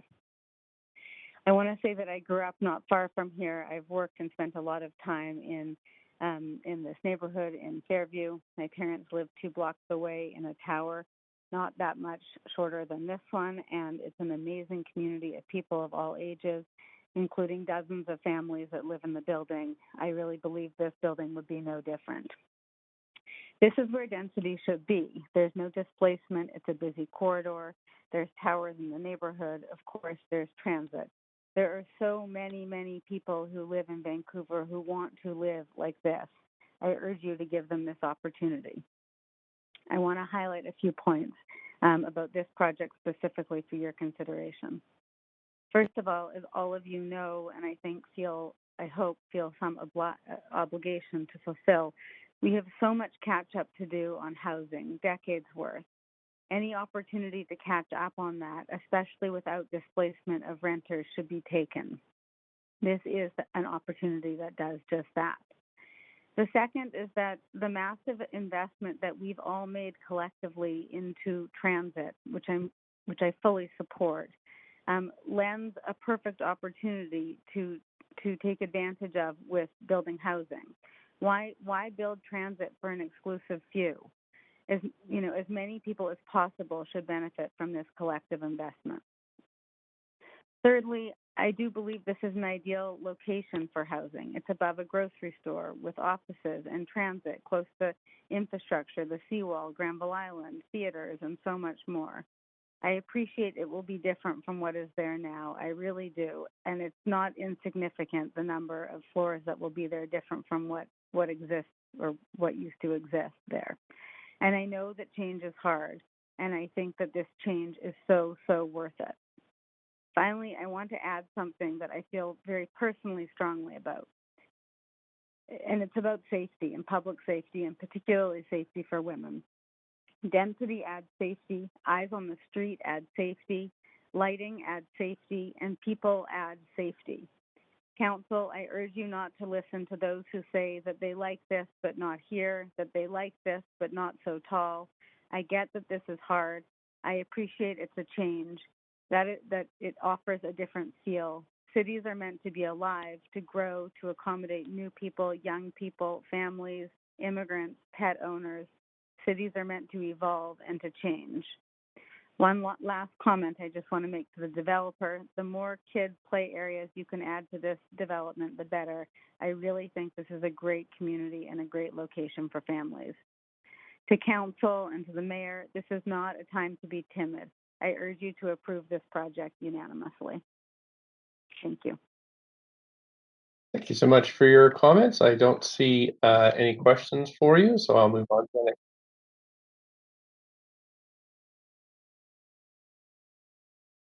Thanks again so much. Council, the next speaker is speaker number 4, Lachlan Annis. Speaker 4 is not on the line. Thank you very much. We have speaker number 5, Justin Pollard. Hi there, can you hear me? Sure can, up to 5 minutes whenever you're ready.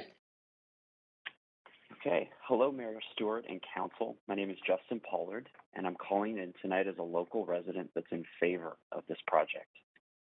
Currently, I live at 8th and Laurel, a short walk from this project. I'm honestly surprised that the project is controversial.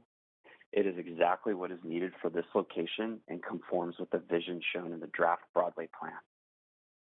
The combination of retail, office space, rental residential, moderate income homes, and integrated transit will create a lasting positive change for the neighborhood and for those who live or work in the building. We are in the midst of a housing crisis and need new purpose-built rental as soon as possible. This project provides 223 much-needed rental units. In my opinion, this is a marquee location in the city of Vancouver. We have the opportunity for something special, which I think the proposal represents. It would be disappointing to see a subpar project at the entrance to downtown Vancouver. The project is above a transit station. Density and height at this location seems like the logical choice. Lastly, in my opinion, West Broadway in its current form is not inviting or activated. This project would be a much-needed catalyst for improvements to West Broadway, which, as a local resident, I'm excited for. In conclusion, I support desperately needed rental housing, density at transit, delivery of community amenities such as the proposed new grocery store, and great design. I hope you do too. Thank you. Thanks so much. I don't see any questions for you, so we will move to the next speaker. Council, next speaker is Cameron Fleming. Speaker number 6, Cameron Fleming. Speaker number 6 is not on the line. Thank you very much, clerks. I will mark that. Okay, we have Mateo Mueller. Speaker number 7, Mateo Mueller.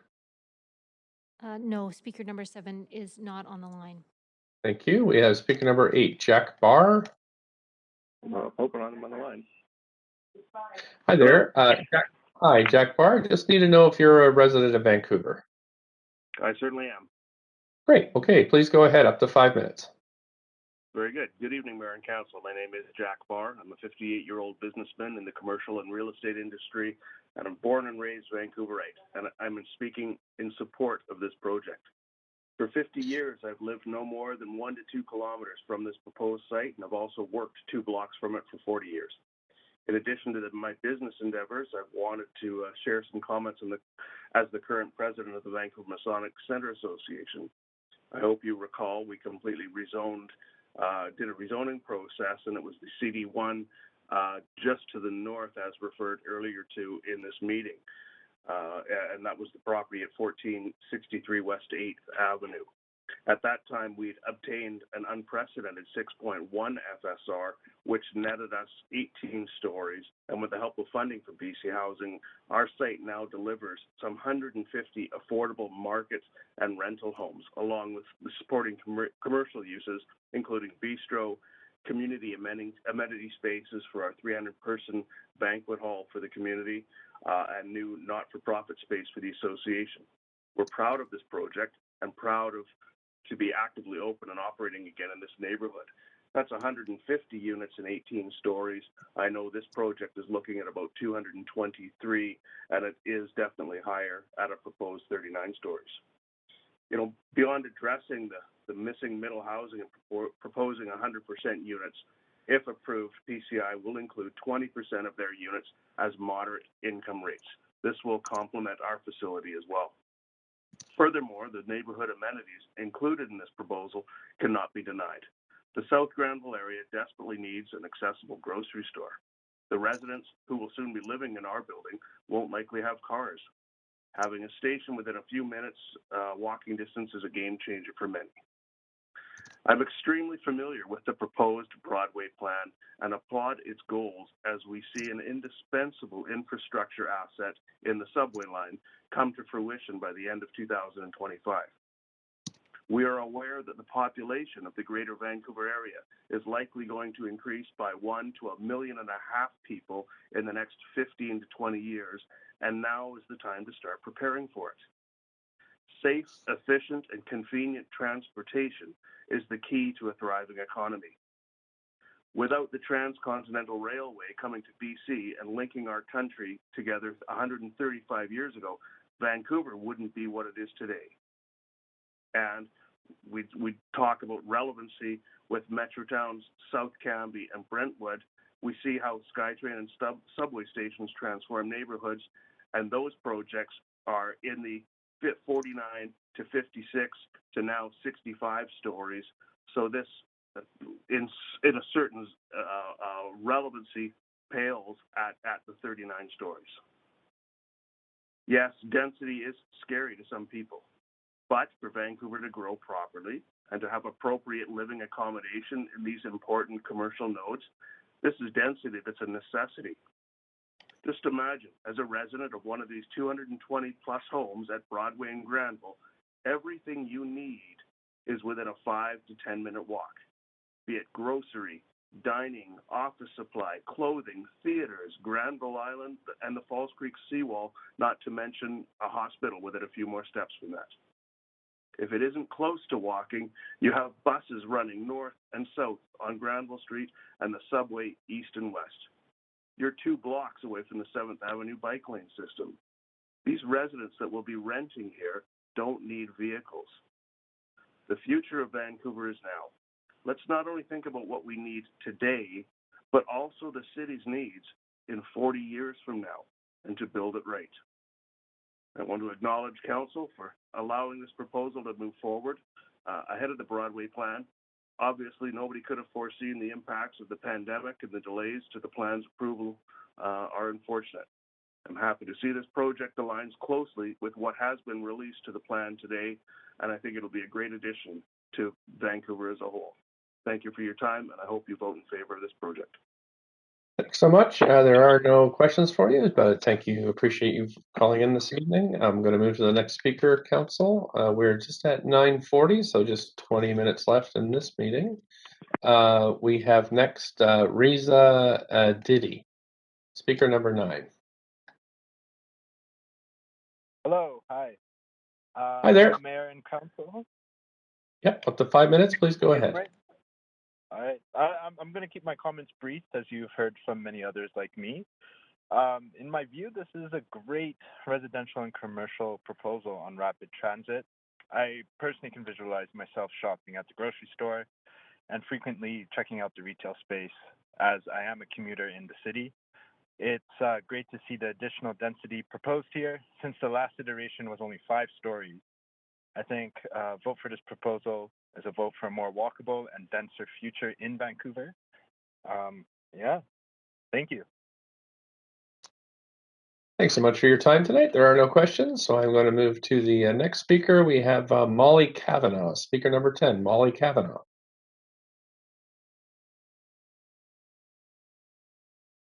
Hello? Hi there. You Hello? have up to Okay. hi there. You have up to 5 minutes whenever you're ready. Thank you. Hello, Mayor and Council. Thank you so much for the chance to speak tonight. I'm a local resident, and I live just up the street on 11th Avenue, and I'm also in favor of this proposal. When my husband and I first moved to Vancouver, we lived just west of this site at Pine and 12, so I know the area very well. I've taken money out at the former RBC building. When my husband was at UBC, we both used the 99 to head down Broadway, and we often would run out to Mine Heart for some last-minute groceries.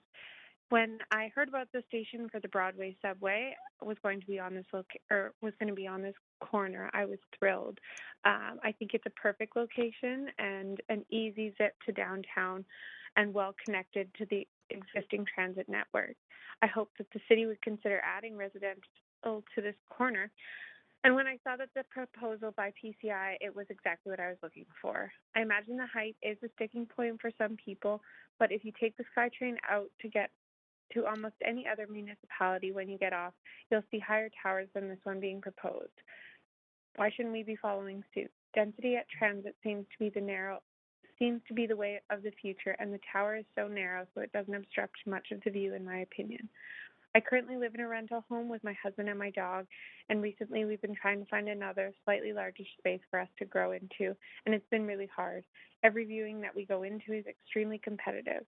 Ideally, I'd love to stay in this neighborhood that I love. There simply aren't enough homes in Vancouver to make looking for rental housing anything but stressful, and trying to find a home that allows pets is impossible. I love that PCI has a policy of being pet-friendly in all their rentals. This project also reserves 20% of the units for moderate income earners. As a teacher, this is really great to hear. It's actually relatively easy to get a job as a teacher in Vancouver, but once you get out into other municipalities, it's very competitive. The reason for that is obvious. It's too expensive to live here on a teacher's salary. I feel thankful that I come from a two-income household for this reason. These units will address this missing middle, and approving this project will be some welcome words of encouragement to fellow teachers from City Council. Really, I don't see much reason not to approve this project. The grocery store will be happily used by many residents, workforce, people taking transit, and the rental housing is obviously needed. If we don't put it here, then where else? Thank you. I hope that you consider voting in favor of this project. Thank you so much. I don't see any questions from councilors for you, so I'm going to move to the next speaker, but appreciate you phoning in tonight. Thank you. Thank you. We have Tony Papajohn, speaker number 11.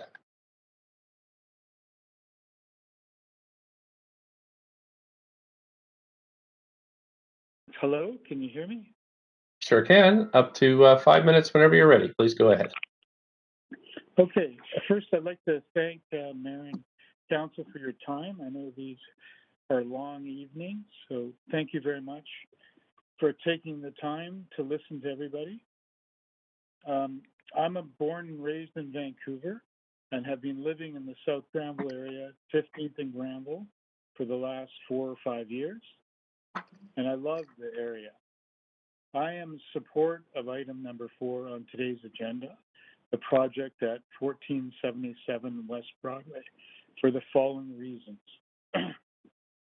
This project will bring much needed market and affordable rental homes to our city, and the affordable homes will be targeting middle income wage earners. This project does not displace any residential tenants. This project will bring more new residents and workers to the area to support the businesses and services that are here. This project will add much needed grocery store to our neighborhood. This project is located on a major transit system and is very close and accessible to our downtown Vancouver General Hospital, the office corridor of Broadway, and close to University of British Columbia. This project will also create hundreds of well-paying jobs during its construction, a very important factor for our city and for us emerging out of the pandemic. I truly believe we're in a housing crisis. All of you on council and the mayor know this. You live it every day. We need to start addressing this housing issue. And this project at 1477 West Broadway is an excellent start to addressing that issue. Thank you very much for your consideration. And I hope you pass this project. Thank you. Thanks for calling in tonight. There are no questions for you from council, so I'll just say that we appreciate you coming in this evening, and then I'll move to the next speaker. Thank you. Okay, council, our next speaker is Matt Hutton. Speaker number 12, Matt Hutton. Speaker number 12 is not on the line. Thank you, clerks. We have, sorry, I don't have my glasses on. We have speaker number 13, Miriam Baghayan.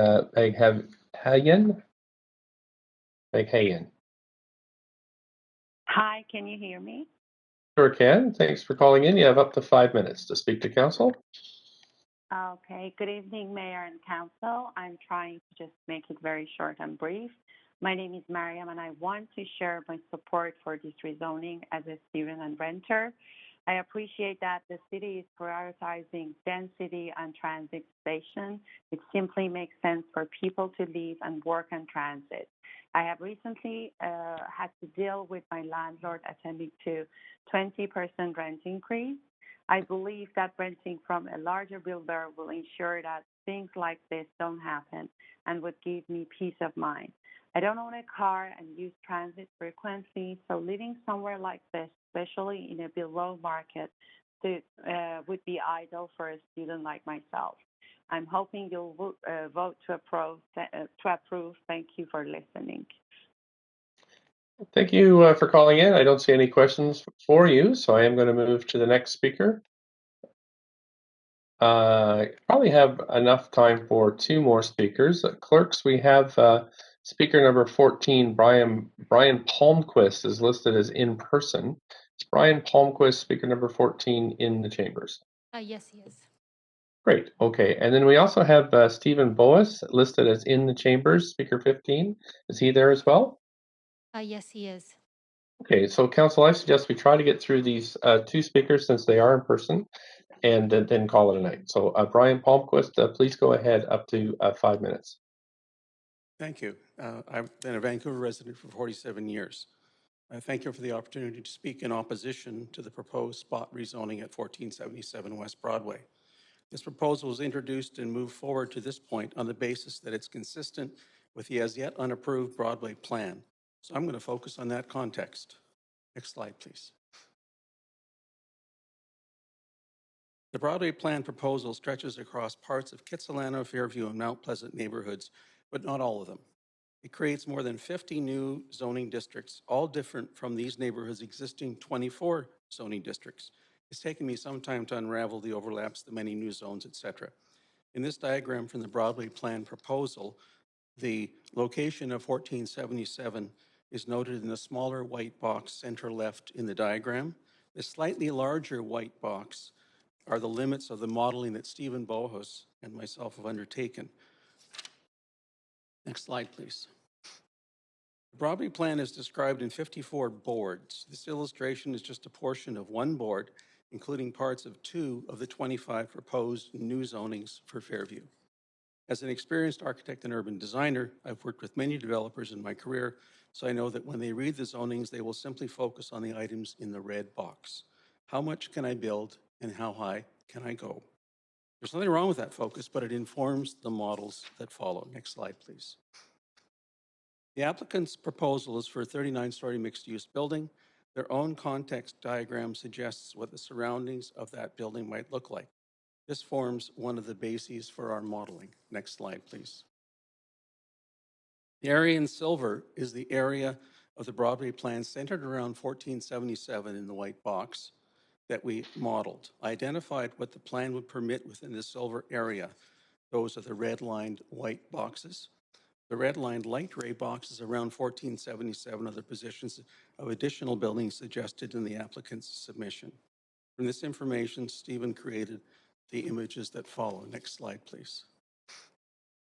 Here, the existing buildings around 1477 include the recently approved 2538 Birch, as well as the 1395 West Broadway project currently under consideration by planning. It wasn't until I saw this model that I realized the only green space in the area is the Vancouver School Board's backyard at Fir and 10th. Next slide, please. We next modeled what the proposed Broadway plan would permit in this area.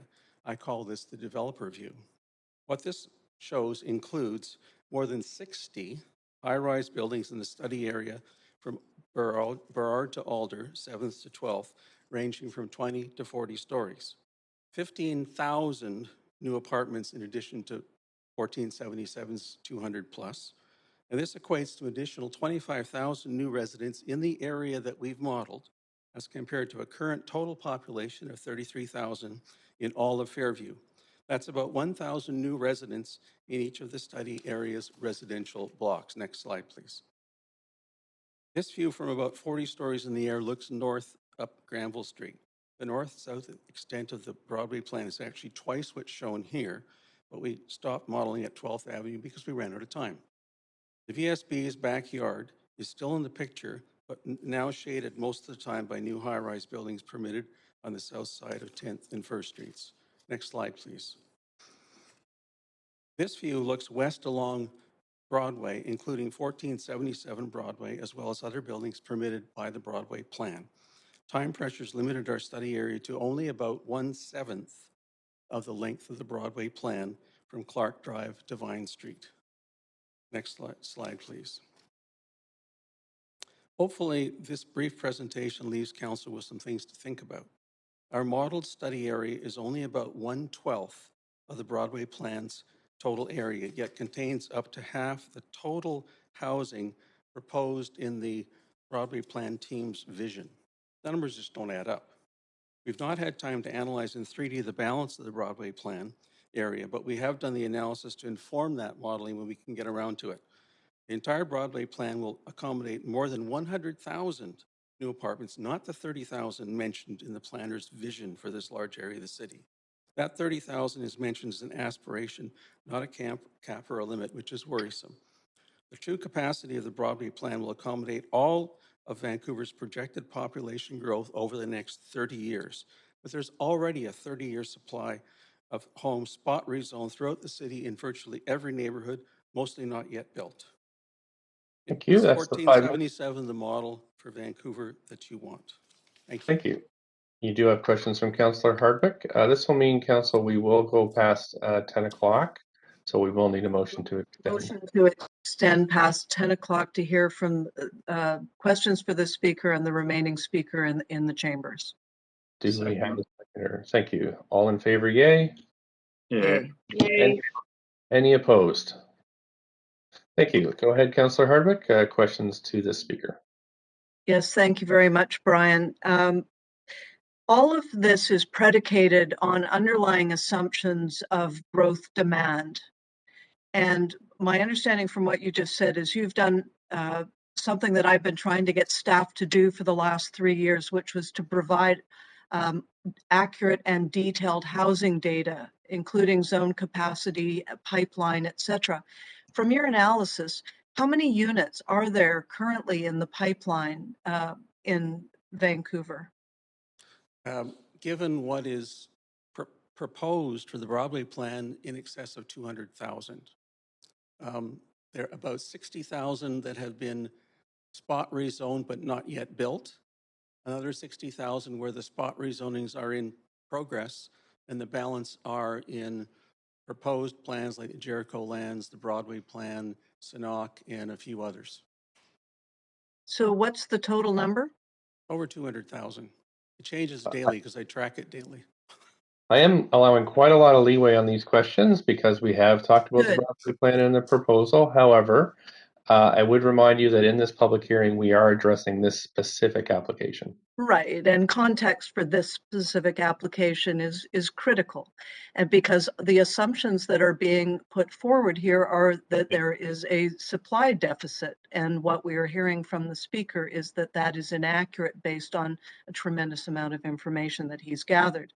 So having taken this information and doing a lot of the legwork that I personally would have liked to have seen prior to this, what would you see as being a more appropriate level or scale of development, Brian? For this project, Councillor Hardwick? Yes. Thank you. Probably about half. Half the height, half the density.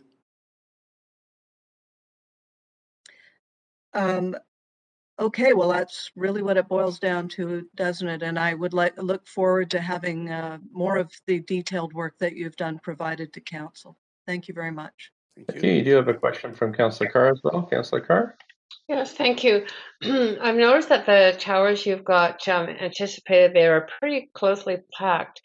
Have you thought at all about whether or not there might be a tower separation guideline? I mean, I live in the West End, and in the West End, it's limited at 2 towers per block, right? And so I'm just wondering what kind of limitations you put on the density that you've portrayed to us. That's a great question. Driven by this particular project. Right. That's a great question. We basically put the same limits that the many Broadway area land use policies, including the one applying here, permit. So typically they talk about 2 per block, although the applicant suggested way more than that in their proposal for this site. So the massing that we did is for the most part 2 buildings per site. We used Google Earth, and we know the area, we know the city. So we didn't plunk a tower on a tower. We didn't plunk a tower 3 feet away from another tower. There are many blocks that only have 1 new tower because they already have an older tower. That's perfectly reasonable. I was the managing architect for the Falls Creek North Official Development Plan. I get this stuff, and I don't screw around with it. Pardon my language, because I have my professionalism to consider. So what we've done is what the land use policies in the Broadway plan, and specifically the one around this site, will permit. And it's frightening, but that's what the policies permit. Okay, so this is, okay, thank you. Appreciate that information. Thanks. That's it for questions for you, Speaker. Thank you for coming in today, and we're going to move to our final speaker of the evening. Thanks, Council, for extending to hear Stephen Boas, who's in person as well, and I'll just give clerks a bit of time to set up there. So I have a presentation. Could City Clerk load it, please?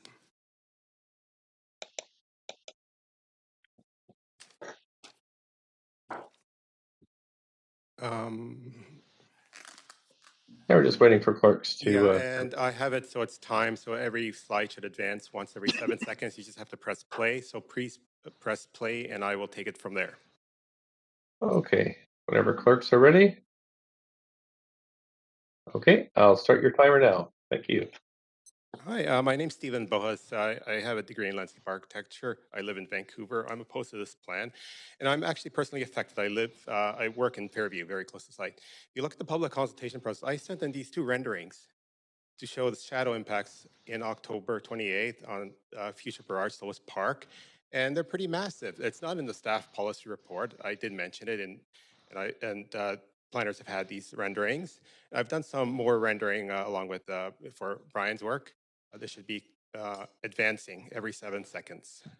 So auto advance. I have set up the slideshow so it auto advances every 7 seconds and it's not advancing. Clerks will probably just have to help you out with that, okay. So please continue. No, I did program it to auto advance. Okay, so this is the rendering of Burrard Slopes Park, and this is the shadow. of the far corner. All the buildings are going to be removed. You can see the $41 million that have been approved for the acquisition of land. This is the corner, 6th and Fur Park. And this would be shaded. It's currently a park. There's a bakery across the street. And you can see it would be shaded on October 29th at 10:30 a.m. And I actually took this photo at 10:30 on that day. So there is real sun there. I actually go to the park during the day to take a break, go to the cafe there. And these are some other photos from the same day or around that time, around 10:35. And if you look at the shadow, there is no tower in this rendering. And now I'm going to do a comparison with the shadows cast by the proposed rezoning at that time, October 29th, 10:35 a.m. And here's a before and after shot so you can see what it looks like close to street level of the massing that's been proposed. This is a park in question. Some of the buildings to the left will be demolished as part of the Burrard Slopes plan, and there's the van play policy. This site, Southeast Granville Loop, would be impacted at the end of November. This is where the Broadway plan was to plop tower. You can see the section, and I'll get to this a little bit later, but how there's a north-facing slope and the shadows are accentuated. This is the existing DP on the sign on the site, Granville. So let's do a comparison and see how big it is. So this is actually the RBC building with the lane that the city sold for an undisclosed amount. And the other building, it's been consolidated. That's the approved DP. I modeled that based on the drawings in the DP stage. And October 21st, 12:45 p.m. This is a tower massing. You can't see the top, obviously.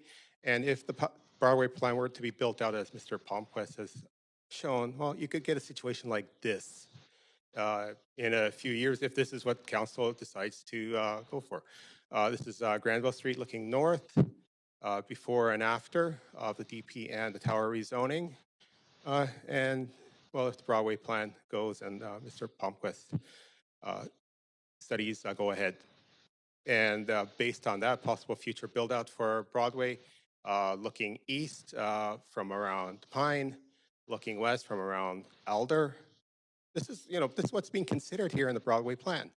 And it would be, of course, huge impacts on affordable housing along 10th in the mature rental stock if this were to spread out. You can visualize this in 3D. I've got some examples so you can do this in real time. This is September 30th at 4 p.m. The shadow diagrams are actually wrong. So this is a policy report, and I'll get to this a little bit later. And I did some shadow diagrams to get them right. You can compare them to the NOAA solar calculator. I will explain how that's done. These are my shadow renderings for September 21st, 4 p.m. But because of the north face of the slope, September 30th, you can see how much longer the shadow is already because it's accentuated, and you keep going to mid-October. And there you get even more shadow. And it's like really stretching, and we go to the end of October, and it's almost stretching to Falls Creek there. So this is where the existing C3A guidelines have really protected Fairview because of the slope. November 5th, 9/12. On the November 28th, you're getting to Granville Island. You do get across Falls Creek. And here's a winter solstice that wasn't included, but I've done the shadow diagram here for everyone's reference. Now back to the difference. You can see the comparison. I have this time for 5 minutes. Yes, but my timer says you have 10 seconds left. Yeah, so this is a photo that I've got going in from work, and then this is C3 guideline, and I've actually had the comparison in the staff report that those shadow diagrams are incorrect, and you can compare them for yourself with the NOAA solar calculator and see that what's been submitted in the policy report is not a correct shadow diagram. You do have questions from Councillor Hardwick. Councillor Hardwick, go ahead. Go ahead, Councillor Hardwick. You have up to 5 minutes for questions. Thanks, Steve. Amazing work, detailed, and this must have taken you a lot of time. This is all volunteer work, correct? Yeah, I am not paid for it. It took me hundreds of hours of time. In good faith, I submitted it. The input was ignored completely. Now, you've focused on shadow here. I mean, I'm struck by height and massing, but you've focused on shadow. Why is this so important? Why should we care? Well, I actually work very close to the site, and I use the future Burrard Slopes Park at 6th and Fur. I know how important that light is during the shoulder season. That's kind of after September 21st, going into October, and even to the beginning of November, where there are comfortable days to be outside. And it seems to break the van play guidelines completely. So And your concerns are really concerns about livability. Rather than we hear a lot of other concerns. People are we've heard a lot about housing. We've heard about effects of cement and concrete on GHG and climate change concerns. We've heard social concerns, but your concerns are really more environmental from a shadow perspective then. yeah. Well, what I saw that Mr. Palmquist has really covered a lot of those questions about livability and numbers. So I don't want to, repeat what he said. I agree with what his analysis. What I see this is a wholesale change to the character of Vancouver. So I don't see the need to go above 15 stories. You've got a nice 15-story tower at Fur and Granville just down the street block. And this is really setting a huge precedent for the Broadway plan, and it will completely change the nature of this area into a really dense downtown, like into a Dallas or something like that. So that's really at the heart of what your concern is then. It's a question of what kind of city do we want. Yeah, exactly. And I see that this Broadway plan is a top-down process. The consultation process is broken. There is actually no consultation process because in good faith, I submitted shadow diagrams. There's no mention of the shading of Burrard Slopes Park. I told planners that the shadow diagrams are wrong last year. And what we see today in the policy report, the same wrong shadow diagrams are there. I can't understand that there's no accountability here. And working in other cities, I see Vancouver being broken, and it was a lot better like 15 years ago. Here. Why do you think that there's such an emphasis on this height at this location and this general approach? Well, to this particular? Go ahead. Sorry.